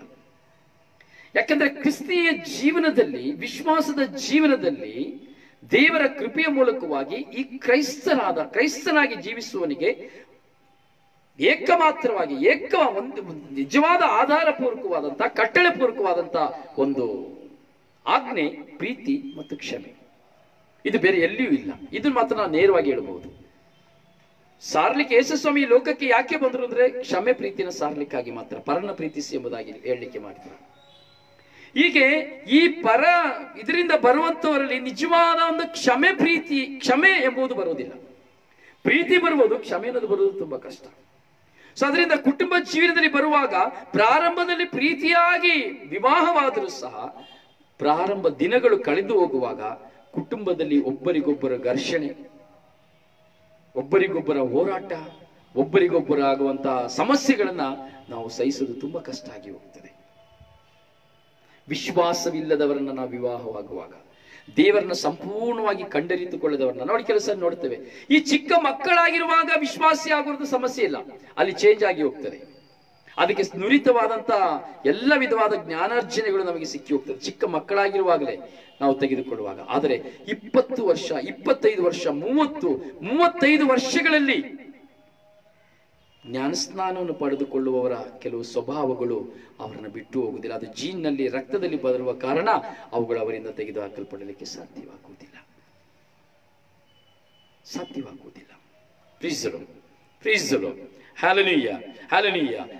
ಹೀಗೆ ಸಂತತಿಯನ್ನು ಹುಡುಕಬೇಕು ಎಂಬುದಾಗಿ ನಾನು ಹೇಳಿದ್ರೆ ನಿಮಗೆ ಅರ್ಥ ಆಯ್ತಾ? ಈ ಕೊನೆಯ ವಿಷಯ ನಿಮಗೆ ಅರ್ಥ ಆಯ್ತಾ? ನಾನು ಏನು ಹೇಳ್ತಾ ಇದ್ದೀನಿ ಅಂತ ನಿಮಗೆ ಅರ್ಥ ಆಯ್ತಾ? ಅರ್ಥ ಆಗಬೇಕು. ಅರ್ಥ ಆಗ್ಲಿಲ್ಲ ಅಂದ್ರೆ ಗೊಂದಲ ಆಗ್ತದೆ. ಸೊ ನಿಮಗೆ ಪ್ರಶ್ನೆ ಇದ್ರೆ ಖಂಡಿತವಾಗಿ ಕೇಳಿಬಿಡ್ಬೇಕು. ನಿಮಗೆ ಅರ್ಥವಾಗ್ಲಿಲ್ಲ ಅನ್ನೋದಾದ್ರೆ ಖಂಡಿತವಾಗಿ ಪ್ರಶ್ನೆಯನ್ನು ಕೇಳಿಬಿಡ್ಬೇಕು. ಅಥವಾ ನೀವು ಫೋನ್ ಮಾಡಿ ಆದ್ರೂ ಕೇಳಬಹುದು, ಅಥವಾ ಇಲ್ಲಿ ನೇರವಾಗಿ ಬೇಕಾದ್ರೆ ನೀವು ಪ್ರಶ್ನೆನ ಕೇಳಬೇಕು. ಯಾಕಂದ್ರೆ ನಾವು ವಿವಾಹ ಸಂಸ್ಕಾರದ ಶ್ರೇಷ್ಠತೆಯಲ್ಲಿ ನಾವು ವಿಘ್ನಕರವಾದದ್ದು ಏನನ್ನ ಮಾಡ್ತೇವೆ? ವಿವಾಹಕ್ಕೆ ವಿಘ್ನಕರವಾದದ್ದು ಯಾವುದು? ಕಥೋಲಿಕ ಧರ್ಮಸಭೆ ವಿವಾಹಕ್ಕೆ ವಿಘ್ನಕರವಾದದ್ದು, ದೇವರ ಮುಂದೆ ವಿಘ್ನಕರವಾದದ್ದು, ಹಾಗೂ ಸಮಾಜದಲ್ಲಿ ವಿಘ್ನಕರವಾದದ್ದು, ವೈಯಕ್ತಿಕ ಜೀವನದಲ್ಲಿ ವಿಘ್ನಕರವಾದದ್ದು. ಒಂದು ಕಡೆ ನಾವು ನೋಡ್ತೇವೆ, ಕ್ರೈಸ್ತರಾಗಿದ್ದೇವೆ, ವಿವಾಹವಾಗಿ ಬೇರೆ ಒಂದು ಅನ್ಯ ಜಾತಿಯ ಒಂದು ಸಹೋದರಿಯರೊಡನೆ, ಅನ್ಯ ಜಾತಿಯ ಪುರುಷರೊಡನೆ ಸಂಪರ್ಕವನ್ನು ಇಟ್ಟುಕೊಂಡು ಜೀವನ ಮಾಡ್ತಾ ಇರ್ತಾರೆ. ಸೊ ವಿವಾಹ ಸಂಸ್ಕಾರದಲ್ಲಿ ಪಡೆದುಕೊಂಡಂತ ಆಶೀರ್ವಾದ ಶಾಪವಾಗಿ ಮಾರ್ಪಾಡಾಗ್ತದೆ. ಯಾವಾಗ ಒಂದು ಅನ್ಯ ಜಾತಿಯರೊಡನೆ ಸೇರಿ, this body is the temple of god, ದೇವರ ಆಲಯವಾಗಿದೆ ಈ ಶರೀರ. ಈ ದೇವರ ಆಲಯವಾಗಿ ಪವಿತ್ರಾತ್ಮರಿಂದ ತುಂಬಿರುವಂತಹ ಈ ಶರೀರ ಪವಿತ್ರ ವಿವಾಹ ಸಂಸ್ಕಾರದ ಮೂಲಕವಾಗಿ ಪ್ರತ್ಯೇಕ ವರದಾನಗಳನ್ನು ಪಡೆದುಕೊಂಡಂತಹ ಈ ಶರೀರ, ಮಕ್ಕಳ ಭಾಗ್ಯವನ್ನು ಪಡೆದು ಸಂತತಿಗಳನ್ನ, ತಲೆಮಾರುಗಳನ್ನ ಈ ಲೋಕಕ್ಕೆ ಬೆಳಕಾಗಿ ಕೊಡುವಂತಹ ಈ ಶರೀರ ಒಂದು ಅನ್ಯ ಜಾತಿ ಸ್ತ್ರೀಯರೊಂದಿಗೆ, ಅನ್ಯ ಜಾತಿ ಪುರುಷರೊಂದಿಗೆ ವಿಲನವಾಗುವಾಗ ಈ ಅನ್ಯ ಜಾತಿಯರೊಡನೆ ಇರುವಂತಹ ಎಲ್ಲಾ ವಿಧವಾದಂತಹ ದೈಹಿಕವಾದಂತಹ ಬಂಧನ, ಮಾನಸಿಕವಾದಂತಹ ಬಂಧನ, ಪೈಶಾಚಿಕವಾದ ಬಂಧನ, ಸ್ವಭಾವದ ಬಂಧನಗಳೆಲ್ಲವೂ ಟ್ರಾನ್ಸ್ಫರ್ ಆಗ್ತದೆ. ಎಲ್ಲ ಟ್ರಾನ್ಸ್ಫರ್ ಆಗಿ ಹೋಗ್ತದೆ. ಯಾವಾಗ ಈ ಅನ್ಯ ಧರ್ಮಿಯೊಡನೆ, ಅನ್ಯ ಜಾತಿಯೊಡನೆ, ಅನ್ಯ ಸ್ತ್ರೀಯರೊಡನೆ, ಅನ್ಯ ಪುರುಷರೊಡನೆ ಯಾವಾಗ ದೈಹಿಕ ಸಂಪರ್ಕವನ್ನು ಬೆಳೆಸಿಕೊಳ್ಳುತ್ತಾನೋ, ಯಾವಾಗ ದೈಹಿಕವಾಗಿ ಅವನು ಅಲ್ಲಿ ಪಾಪಕ್ಕೆ ಒಳಗಾಗ್ತಾನೋ, ಆಗ ಈಕೆಯಲ್ಲಿರುವಂತಹ ಎಲ್ಲಾ ಸ್ವಭಾವದ ಬಂಧನಗಳು, ಈತನಲ್ಲಿರುವಂತಹ ಎಲ್ಲಾ ಸ್ವಭಾವದ ಬಂಧನಗಳು ಎರಡೂ ಒಂದು ಸೇರುತ್ತದೆ. ಈ ಎರಡೂ ಒಂದು ಸೇರಿ ತದನಂತರ ತನ್ನ ಮನೆಗೆ ಹೋಗಿ ತನ್ನ ಪತಿಯೊಡನೆ, ತನ್ನ ಪತ್ನಿಯೊಡನೆ ಅದೇ ದೈಹಿಕವಾಗಿ ಒಂದಾಗುವಾಗ ಈ ಪರಸ್ತ್ರೀಯೊಡನೆ, ಈ ಪರಪುರುಷರೊಡನೆ, ಅನ್ಯ ಸ್ತ್ರೀಯೊಡನೆ, ಅನ್ಯ ಪುರುಷರೊಡನೆ ಬೆಳೆಸಿದು ಹೋದಂತ ಈ ಸಂಪರ್ಕದ ಈ ಶಾಪಗಳು, ಈ ಪಾಪಗಳು, ರೋಗಗಳು, ಬಲಹೀನತೆಗಳು, ಕಷ್ಟುಗಳು, ಸೈತಾನನ ಕುಟಿಲ ತಂತ್ರಗಳು, ಅವರು ಭುಜಿಸಿದಂತಹ ಅನ್ಯಕರವಾದದ್ದು, ವಿಘ್ನಕರವಾದದ್ದು, ಇವನು ಭುಜಿಸಿದಂತಹ ವಿಗ್ರಹಕರವಾದದ್ದು, ಇವೆರಡು ಒಂದೇ ಶರೀರದಲ್ಲಿ ಮಿಲನವಾಗಿ ತಾನು ತನ್ನ ಮನೆಗೆ ತೆಗೆದುಕೊಂಡು ಹೋಗಿ ತನ್ನ ಮನೆಯ ಭೂಮಿಯಲ್ಲಿ ಬಿತ್ತುವಾಗ, ತನ್ನ ಮನೆಯ ಭೂಮಿಯಲ್ಲಿ ಬಿತ್ತುವಾಗ ಏನಾಗ್ತದೆ ಯೋಚಿಸಬೇಕು. ಏನಾಗ್ತದೆ? ಒಳ್ಳೆಯ ಬೀಜ ನಿನ್ನ ಕೈಯಲ್ಲಿದೆ, ನನ್ನ ಕೈಯಲ್ಲಿದೆ. ನನ್ನ ಕೈಯಲ್ಲಿ ದೇವರು ಒಳ್ಳೆಯ ಬೀಜಗಳನ್ನ, ಗಟ್ಟಿ ಕಾಳನ್ನ ಕೊಟ್ಟಿದ್ದಾರೆ ನನ್ನ ಭೂಮಿಯಲ್ಲಿ ಬಿತ್ತುವುದಕ್ಕಾಗಿ. ಆದ್ರೆ ನಾನೇನ್ ಮಾಡ್ತಾ ಇದ್ದೇನೆ, ಏನ್ ಮಾಡಿದ್ದೇನೆ ಎಣಿಸ್ಬೇಕು. ವಿವಾಹಕ್ಕೆ ಮುಂಚೆ ಆಗ್ಬೋದು, ಈ ವಿವಾಹದ ತದನಂತರವಾಗಬಹುದು, ಅದರಲ್ಲಿ ವಿವಾಹದ ಬಳಿಕ ಯೋಚಿಸಲೇಬೇಕು. ನಿನ್ನ ಗಟ್ಟಿ ತೆನೆಗಳನ್ನ, ಒಳ್ಳೆಯ ಬೀಜಗಳನ್ನು ನಿನ್ನ ಮನೆಯಲ್ಲಿ ಬಿತ್ತಬೇಕು. ಆದರೆ ನಾನು ನೀವು ಅಂದರೆ ಈ ಅನ್ಯ ಸ್ತ್ರೀಯೊಡನೆ, ಅನ್ಯ ಪುರುಷರೊಡನೆ ಅವರ ಸ್ವಭಾವಗಳು, ಅವರ ವಿಗ್ರಹಾರಾಧನೆಗಳು, ವಿಗ್ರಹ ಮಾಡಿದಂತ ಬಲಿಗಳು, ರಕ್ತ ಬಲಿಗಳು, ಹೋಮ ಬಲಿಗಳು, ಯಾವ್ದು ಎಕ್ಸೆಟ್ರಾ ದೇವರಿಗೆ ವಿರುದ್ಧವಾದಂತು ಇವೆಲ್ಲವನ್ನ ಒಳಗೊಂಡಿರುವಂತಹ ಈ ಪುರುಷ, ಈ ಸ್ತ್ರೀ ಇಬ್ಬರು ದೈಹಿಕವಾಗಿ ಒಂದಾಗುವಾಗ ಈ ಇಬ್ಬರಲ್ಲಿರುವುದು ಸಹ ಇಲ್ಲಿ ಯಾವುದನ್ನ ಪಡ್ಕೊಳ್ತೇನೋ, ಕ್ರೈಸ್ತನಾಗಿರುವ, ವಿಶ್ವಾಸಿ ಆಗಿರುವ ನನ್ನನ್ನು ಅದು ಸಂಪೂರ್ಣವಾಗಿ ಬಂಧಿಸಿ ಬಿಡುತ್ತದೆ. ಅವಳನ್ನ ಬಿಟ್ಟು ಹೋಗ್ಲಿಕ್ಕೆ, ಅವನನ್ನ ಬಿಟ್ಟು ಹೋಗ್ಲಿಕ್ಕೆ ಆಗುದಿಲ್ಲ. ಸೊ ಇದನ್ನ ತೆಗೆದುಕೊಂಡು ಹೋಗಿ ತನ್ನ ಪತ್ನಿಯಲ್ಲಿ ಬಿತ್ತುವಾಗ, ತನ್ನ ಪತಿಯೊಡನೆ ಒಂದಾಗುವಾಗ ಆ ಒಳ್ಳೆಯ ಭೂಮಿಯಲ್ಲಿ ಕಳೆಗಳು ಬೆಳೆಯುತ್ತದೆ. ಕಳೆಗಳು ಬೆಳೆಯುತ್ತದೆ. ಯೇಸು ಸ್ವಾಮಿಯವರು ಹೇಳ್ತಾರೆ, ಅಲ್ಲಿ ಶಿಷ್ಯರು ಹೇಳ್ತಾರೆ, ಸ್ವಾಮಿ ನಾವು ಒಳ್ಳೆಯ ಬೀಜನ ಬಿತ್ತುದಲ್ಲ ಸ್ವಾಮಿ, ಹೇಗೆ ಕಳೆ ಬಂತು ಅಂದ್ರೆ ನನಗೆ ಗೊತ್ತಿಲ್ಲ ಸ್ವಾಮಿ. ಇದು ಒಳ್ಳೆದೇ ಬಿತ್ತಿದೋ, ಒಳ್ಳೆ ತನೆ ಇದೆ, ಆದ್ರೆ ಈ ರಾಗಿ ಜೋಳದ ಮಧ್ಯದಲ್ಲಿ ಈ ಕಳೆ ಹೇಗೆ ಬಂತು ಸ್ವಾಮಿ? ಹೇಗೆ ಬಂತು ಅಣ್ಣ, ಹೇಗೆ ಬಂತು ಅಕ್ಕ? ಅರ್ಥ ಆಯ್ತಾ? ಹೇಗೆ ಬಂತು? ಯಾವಾಗ ಈ ಅನ್ಯ ಸ್ತ್ರೀ ಅನ್ಯ ಪುರುಷರೊಡನೆ ಸೇರಿ ನಾನು ಒಂದಾಗಿ ಇಲ್ಲಿ ಪಾಪ ಮಾಡಿ ನನ್ನ ಪತ್ನಿಯೊಡನೆ, ನನ್ನ ಪತಿಯೊಡನೆ ನಾನು ಆ ದೈಹಿಕವಾದಂತ ಆ ಪವಿತ್ರವಾದ ಬಲಿಯಲ್ಲಿ ಒಂದಾಗುವಾಗ ಇಲ್ಲಿ ಈ ಸ್ತ್ರೀಯ ಮೂಲಕವಾಗಿ, ಈ ಪುರುಷನ ಮೂಲಕವಾಗಿ ನನ್ನೊಳಗೆ ಬಿತ್ತದ್ದನ್ನ ನಾನು ತೆಗೆದುಕೊಂಡು ಹೋಗಿ ನನ್ನ ಭೂಮಿಯಲ್ಲಿ ಬಿತ್ತುವಾಗ ಅಲ್ಲಿ ಕಳೆ ಬರ್ತದೆ, ಆಶೀರ್ವಾದದ ತೆನೆ ಬರೋದಿಲ್ಲ, ಒಳ್ಳೆಯ ಮಕ್ಕಳು ಬರುವುದಿಲ್ಲ. ಪಾಪಿಗಳಾಗಿ, ಕ್ರೂರಿಗಳಾಗಿ, ರಕ್ತಧಾರೆಯಾಗಿ ಮಾಡುವಂತಹ ಅಥವಾ ಕೊಲೆಗೈಯಲ್ಪಡುವಂತಹ ವಿನಾಶಕಾರಿ ವಿಕಟ ಮೂರ್ತಿಗೆ ಸಂಬಂಧಪಟ್ಟಂತಹ ಸ್ವಭಾವಗಳಿಂದ ಹುಟ್ಟುತ್ತಾರೆ. ಮಕ್ಕಳು ಕ್ರೂರತನದಲ್ಲಿ ಹುಟ್ಟುತ್ತಾರೆ, ಕ್ರೂರ ಬಂಟರಾಗಿ ಹುಟ್ಟುತ್ತಾರೆ, ರಕ್ತಪಾತಗಳನ್ನು ಹರಿಸುವರಾಗಿ ಹುಟ್ಟುತ್ತಾರೆ, ಸಮಾಜ ದ್ರೋಹಿಗಳಾಗಿ ಹುಟ್ಟುತ್ತಾರೆ, ಕೊಲೆಗಡುಕರಾಗಿ ಹುಟ್ಟುತ್ತಾರೆ, ವ್ಯಭಿಚಾರಿಗಳಾಗಿ ಹುಟ್ಟುತ್ತಾರೆ, ದುರ್ಮಾದರಿಗಳಲ್ಲಿ ಹುಟ್ಟುತ್ತಾರೆ. ಅರ್ಥ ಆಯ್ತಾ? ನಿನ್ನ ಭೂಮಿ ಯಾಕೆ ಕಳೆ ಬಂತು ಅರ್ಥ ಆಯ್ತಾ? ಭಯ ಆಗ್ತದೆ. ನಿಮಗೇನಾಗ್ತದೆ ಗೊತ್ತಿಲ್ಲ, ನನಗೆ ಹೇಳುವಾಗ ನನಗೇನೆ ಡಪ ಡಪ ಡಪ ಡಪ ಆಗ್ತಾ ಇದೆ. ಪವಿತ್ರಾತ್ಮರಿಂದ ನನಗೆ ಒಳಗೆ ಆಗ್ತಾ ಇದ್ರೆ, ಇಲ್ಲಿಂದ ಮೇಲೆ ಸುರಿತಾ ಇದೆ, ಇಲ್ಲಿ ಸುರಿತಾ ಇದೆ, ಹೊರಗೆ ಬರ್ತಾ ಇದೆ, ಇದು ಒಳಗೆ ಹೋಗ್ತಾ ಇದೆ. ನನಗೆ ಭಯ ಆಗ್ತಾ ಇದೆ. ಅಪ್ಪ, ಇದು ಇಷ್ಟು ನನಗೆ ಕೇಳುವಾಗ ನನಗೆ ಒಂದು ವಿಸ್ಮಯಕಾರಿ ಆಗ್ತಾ ಇದೆ. ಯಾಕಂದ್ರೆ ಇದು ನಾನು ಬರೆದುಕೊಂಡಿಲ್ಲ, ಅಥವಾ ಇದು ನಾನು ಯಾವ್ದು ತೆರವು ಮಾಡಿಲ್ಲ. ನಿಮ್ಮ ಮುಂದೆ ನಿಂತ್ಕೊಂಡು ನಾನು ಯಾವ್ದನ್ನು ಪ್ರಿಪೇರ್ ಮಾಡಲಿಲ್ಲ. ದೇವರು ಕೊಡುವ ಜ್ಞಾನದ ಮುಖಾಂತರವಾಗಿ ನಿಮ್ಮ ಮುಂದೆ ನಾನು ಸಾರ್ತಾ ಇದ್ದೇನೆ. ಈ ಸ್ವರ್ಗೀಯ ಯಾತ್ರೆ ಬ್ಲೆಸ್ಸಿಂಗ್ ಟೈಮ್, ಡಬ್ಬಿಂಗ್ ಇಲ್ಲ. ಅಲ್ಲಿದ್ದು ಕೇಳಿ, ಇಲ್ಲಿದ್ದು ಕೇಳಿ, ಅವ್ರದ್ದು ಕೇಳಿ, ಇವ್ರ ಪ್ರಸಂಗ ಕೇಳಿ, ಆ ಸಾಮ್ಯ ಪ್ರಸಂಗ, ಈ ಬ್ರದರ್ಸ್ ಆ ಪ್ರಸಂಗ ಕೇಳಿ ಬರೆದಿಟ್ಕೊಂಡು ಅದರಂಗೆ ಅದೇ ಡೈಲಾಗ್ ಕೊಡಬೇಕು ಅನ್ನೋದು ಇಲ್ವೇ ಇಲ್ಲ. ಅದು ಬೇಡ ನನಗೆ. ಯಾಕಂದ್ರೆ ಪವಿತ್ರಾತ್ಮರ ವರದಾನಗಳಿದೆ. ಆ ಪವಿತ್ರಾತ್ಮ ವರದಾನಗಳು ಶುಭ ಸಂದೇಶ ಹೇಗೆ ಸಾರಬೇಕು ಅನ್ನೋದನ್ನ ಅವರೇ ಕೊಡ್ತಾರೆ. ಇದು ಅವ್ರ ಕಾರ್ಯ, ಅವ್ರ ಕಾರ್ಯದಿಂದ ಅವ್ರು ನಡೆಸ್ಕೊಳ್ತಾರೆ. ನಾನೇಕೆ ಟೆನ್ಷನ್ ತಗೊಳ್ಬೇಕು? ಗೊತ್ತಾಯ್ತಾ? ಅನ್ಯ ಸ್ತ್ರೀ ಅನ್ಯ ಪುರುಷರೊಡನೆ ಒಂದಾಗುವಾಗ ಮಾತ್ರವಲ್ಲ, ಎರಡನೇದಾಗಿ ಇದರಲ್ಲಿ ಇನ್ನೊಂದು ವಿಷಯ ಇದೆ, ಹೇಳಿ ನಾನು ಮುಗಿಸ್ತೇನೆ. ಸಮಯ ಆಗಿ ಹೋಯಿತು, ದಯವಿಟ್ಟು ಕ್ಷಮಿಸಿ. ನಾನು ಒಂದು 2 ನಿಮಿಷ ದಾಸಿ ತಗೊಳ್ತಾ ಇದ್ದೇನೆ, ಯಾಕೆ ಈ ಸಬ್ಜೆಕ್ಟ್ ನಾನು ಮುಗಿಸ್ಬೇಕು ಇವತ್ತು. ಸೊ ಎರಡನೆಯದಾಗಿ ಈ ಅನ್ಯ ಸ್ತ್ರೀ ಅನ್ಯ ಪುರುಷ, ಓಕೆ, ಇದ್ರ ಮುಖಾಂತರವಾಗಿ ನನ್ನ ಭೂಮಿಯಲ್ಲಿ ನಾನು ಬಿತ್ತಲ್ಪಟ್ಟಂಥದ್ದು ಎಂಥದಾಯ್ತು ಅಂತೇಳಿ. ಅದೇ ರೀತಿ ಅನ್ಯ ಪುರುಷ, ವ್ಯಭಿಚಾರಿ ಆಗಿರುವಂತ ಪುರುಷ, ವ್ಯಭಿಚಾರಿ ಆಗಿರುವಂತ ಸ್ತ್ರೀ, ಕ್ರೈಸ್ತರೇ ಆಗಿರ್ಬೋದು, ಸ್ವತಃ ಅದೇ ಜಾತಿಗೆ ಸಂಬಂಧಪಟ್ಟವರಾಗ್ಬೋದು, ಯಾರೇ ಆಗ್ಬೋದು, ಪ್ರಿಯರಿದ್ದು ಎಲ್ಲರಿಗೂ ಅನ್ವಯವಾಗೋದು. ಇದು ಒಬ್ಬರಿಗೆ ಇಬ್ಬರಿಗೆ ಅಂತಿಲ್ಲ. ಒಂದು ವ್ಯಭಿಚಾರ ಸ್ತ್ರೀ, ವ್ಯಭಿಚಾರ ಪುರುಷ. ಇವರೂ ಸಹ ದೈಹಿಕವಾಗಿ ಒಂದಾಗಿ ವಿಶ್ವಾಸವಿಲ್ಲದೆ, ದೈವ ಭಯವಿಲ್ಲದೆ, ದೈವ ಭಕ್ತಿ ಇಲ್ಲದೆ, ದೈವ ಆಜ್ಞೆಗಳನ್ನು ಪಾಲಿಸದೆ, ದೈವ ಆಜ್ಞೆಗೆ ವಿರುದ್ಧವಾಗಿ ಇರುವಂತಹ ವ್ಯಭಿಚಾರ ಸ್ತ್ರೀ, ವ್ಯಭಿಚಾರ ಮಾಡುವ ಪುರುಷ, ವ್ಯಭಿಚಾರ ಮಾಡುವ ಸ್ತ್ರೀ, ಅನ್ಯ ಸ್ತ್ರೀಯರೊಡನೆ ಅನ್ಯ ಪುರುಷರೊಡನೆ ವ್ಯಭಿಚಾರ ಮಾಡುವಂತಹ ಸ್ವಭಾವ. ಅರ್ಥ ಮಾಡ್ಕೊಳ್ಳಿ. ಇದರಲ್ಲಿ ನಾವು ನೋಡ್ಬೇಕು, ಇದು ನಾನಾಗಿದ್ದೇನಾ, ಇದು ನಾನಾಗಿದ್ದೇನಾ, ಇದು ನಾವು ನೋಡ್ಲೇಬೇಕು. So we are all notice this point. ಇದು ನಾನಾಗಿದ್ದೇನಾ, ಇದು ನಾನಾಗಿದ್ದೇನಾ. ಸಹೋದರಿಯರು ಹೇಳ್ಬೇಕು, ಇದು ನಾನಾಗಿದ್ದೇನಾ. ಸಹೋದರ ಹೇಳ್ಬೇಕು, ಇದು ನಾನಾಗಿದ್ದೇನಾ. ಸೊ ನಾನು ಎಲ್ಲರೂ ಸೇರಿ.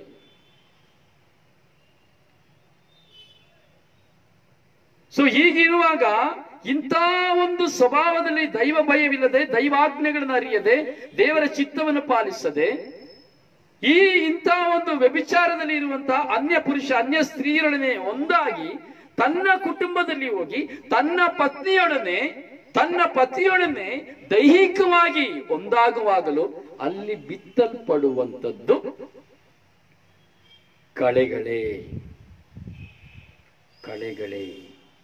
ಫಲಗಳು ಅಲ್ಲ. ಯಾಕೆಂದ್ರೆ ಮಿಕ್ಸಿಂಗ್ ತಳಿಯಾಗಿ ಹೋಗ್ತದೆ, ಮಿಕ್ಸಿಂಗ್ ತಳಿಯಾಗಿ ಹೋಗ್ತದೆ. ಎರಡೂ ಇರ್ತದೆ, ಒಳ್ಳೆದು ಇರ್ತದೆ, ಕೆಟ್ಟದು ಇರ್ತದೆ. ಕೆಲವು ಸಾರಿ ಒಳ್ಳೆದನ್ನ ನೋಡಿ, ನನ್ನ ಮಗ ಎಷ್ಟು ಒಳ್ಳೆಯವನಪ್ಪ, ಇನ್ನೊಂದು ಸಾರಿ ನೋಡ್ತೀವಿ, ಎಷ್ಟು ಕೆಟ್ಟವನಪ್ಪ, ಇಂಥ ಮಗನ, ಇಂಥ ಮಗಳ, ಇಂಥ ಮಗನ. ಎರಡು mixing, totally both are mixing. ಸ್ವಭಾವಗಳು ಮಿಕ್ಸಿಂಗ್.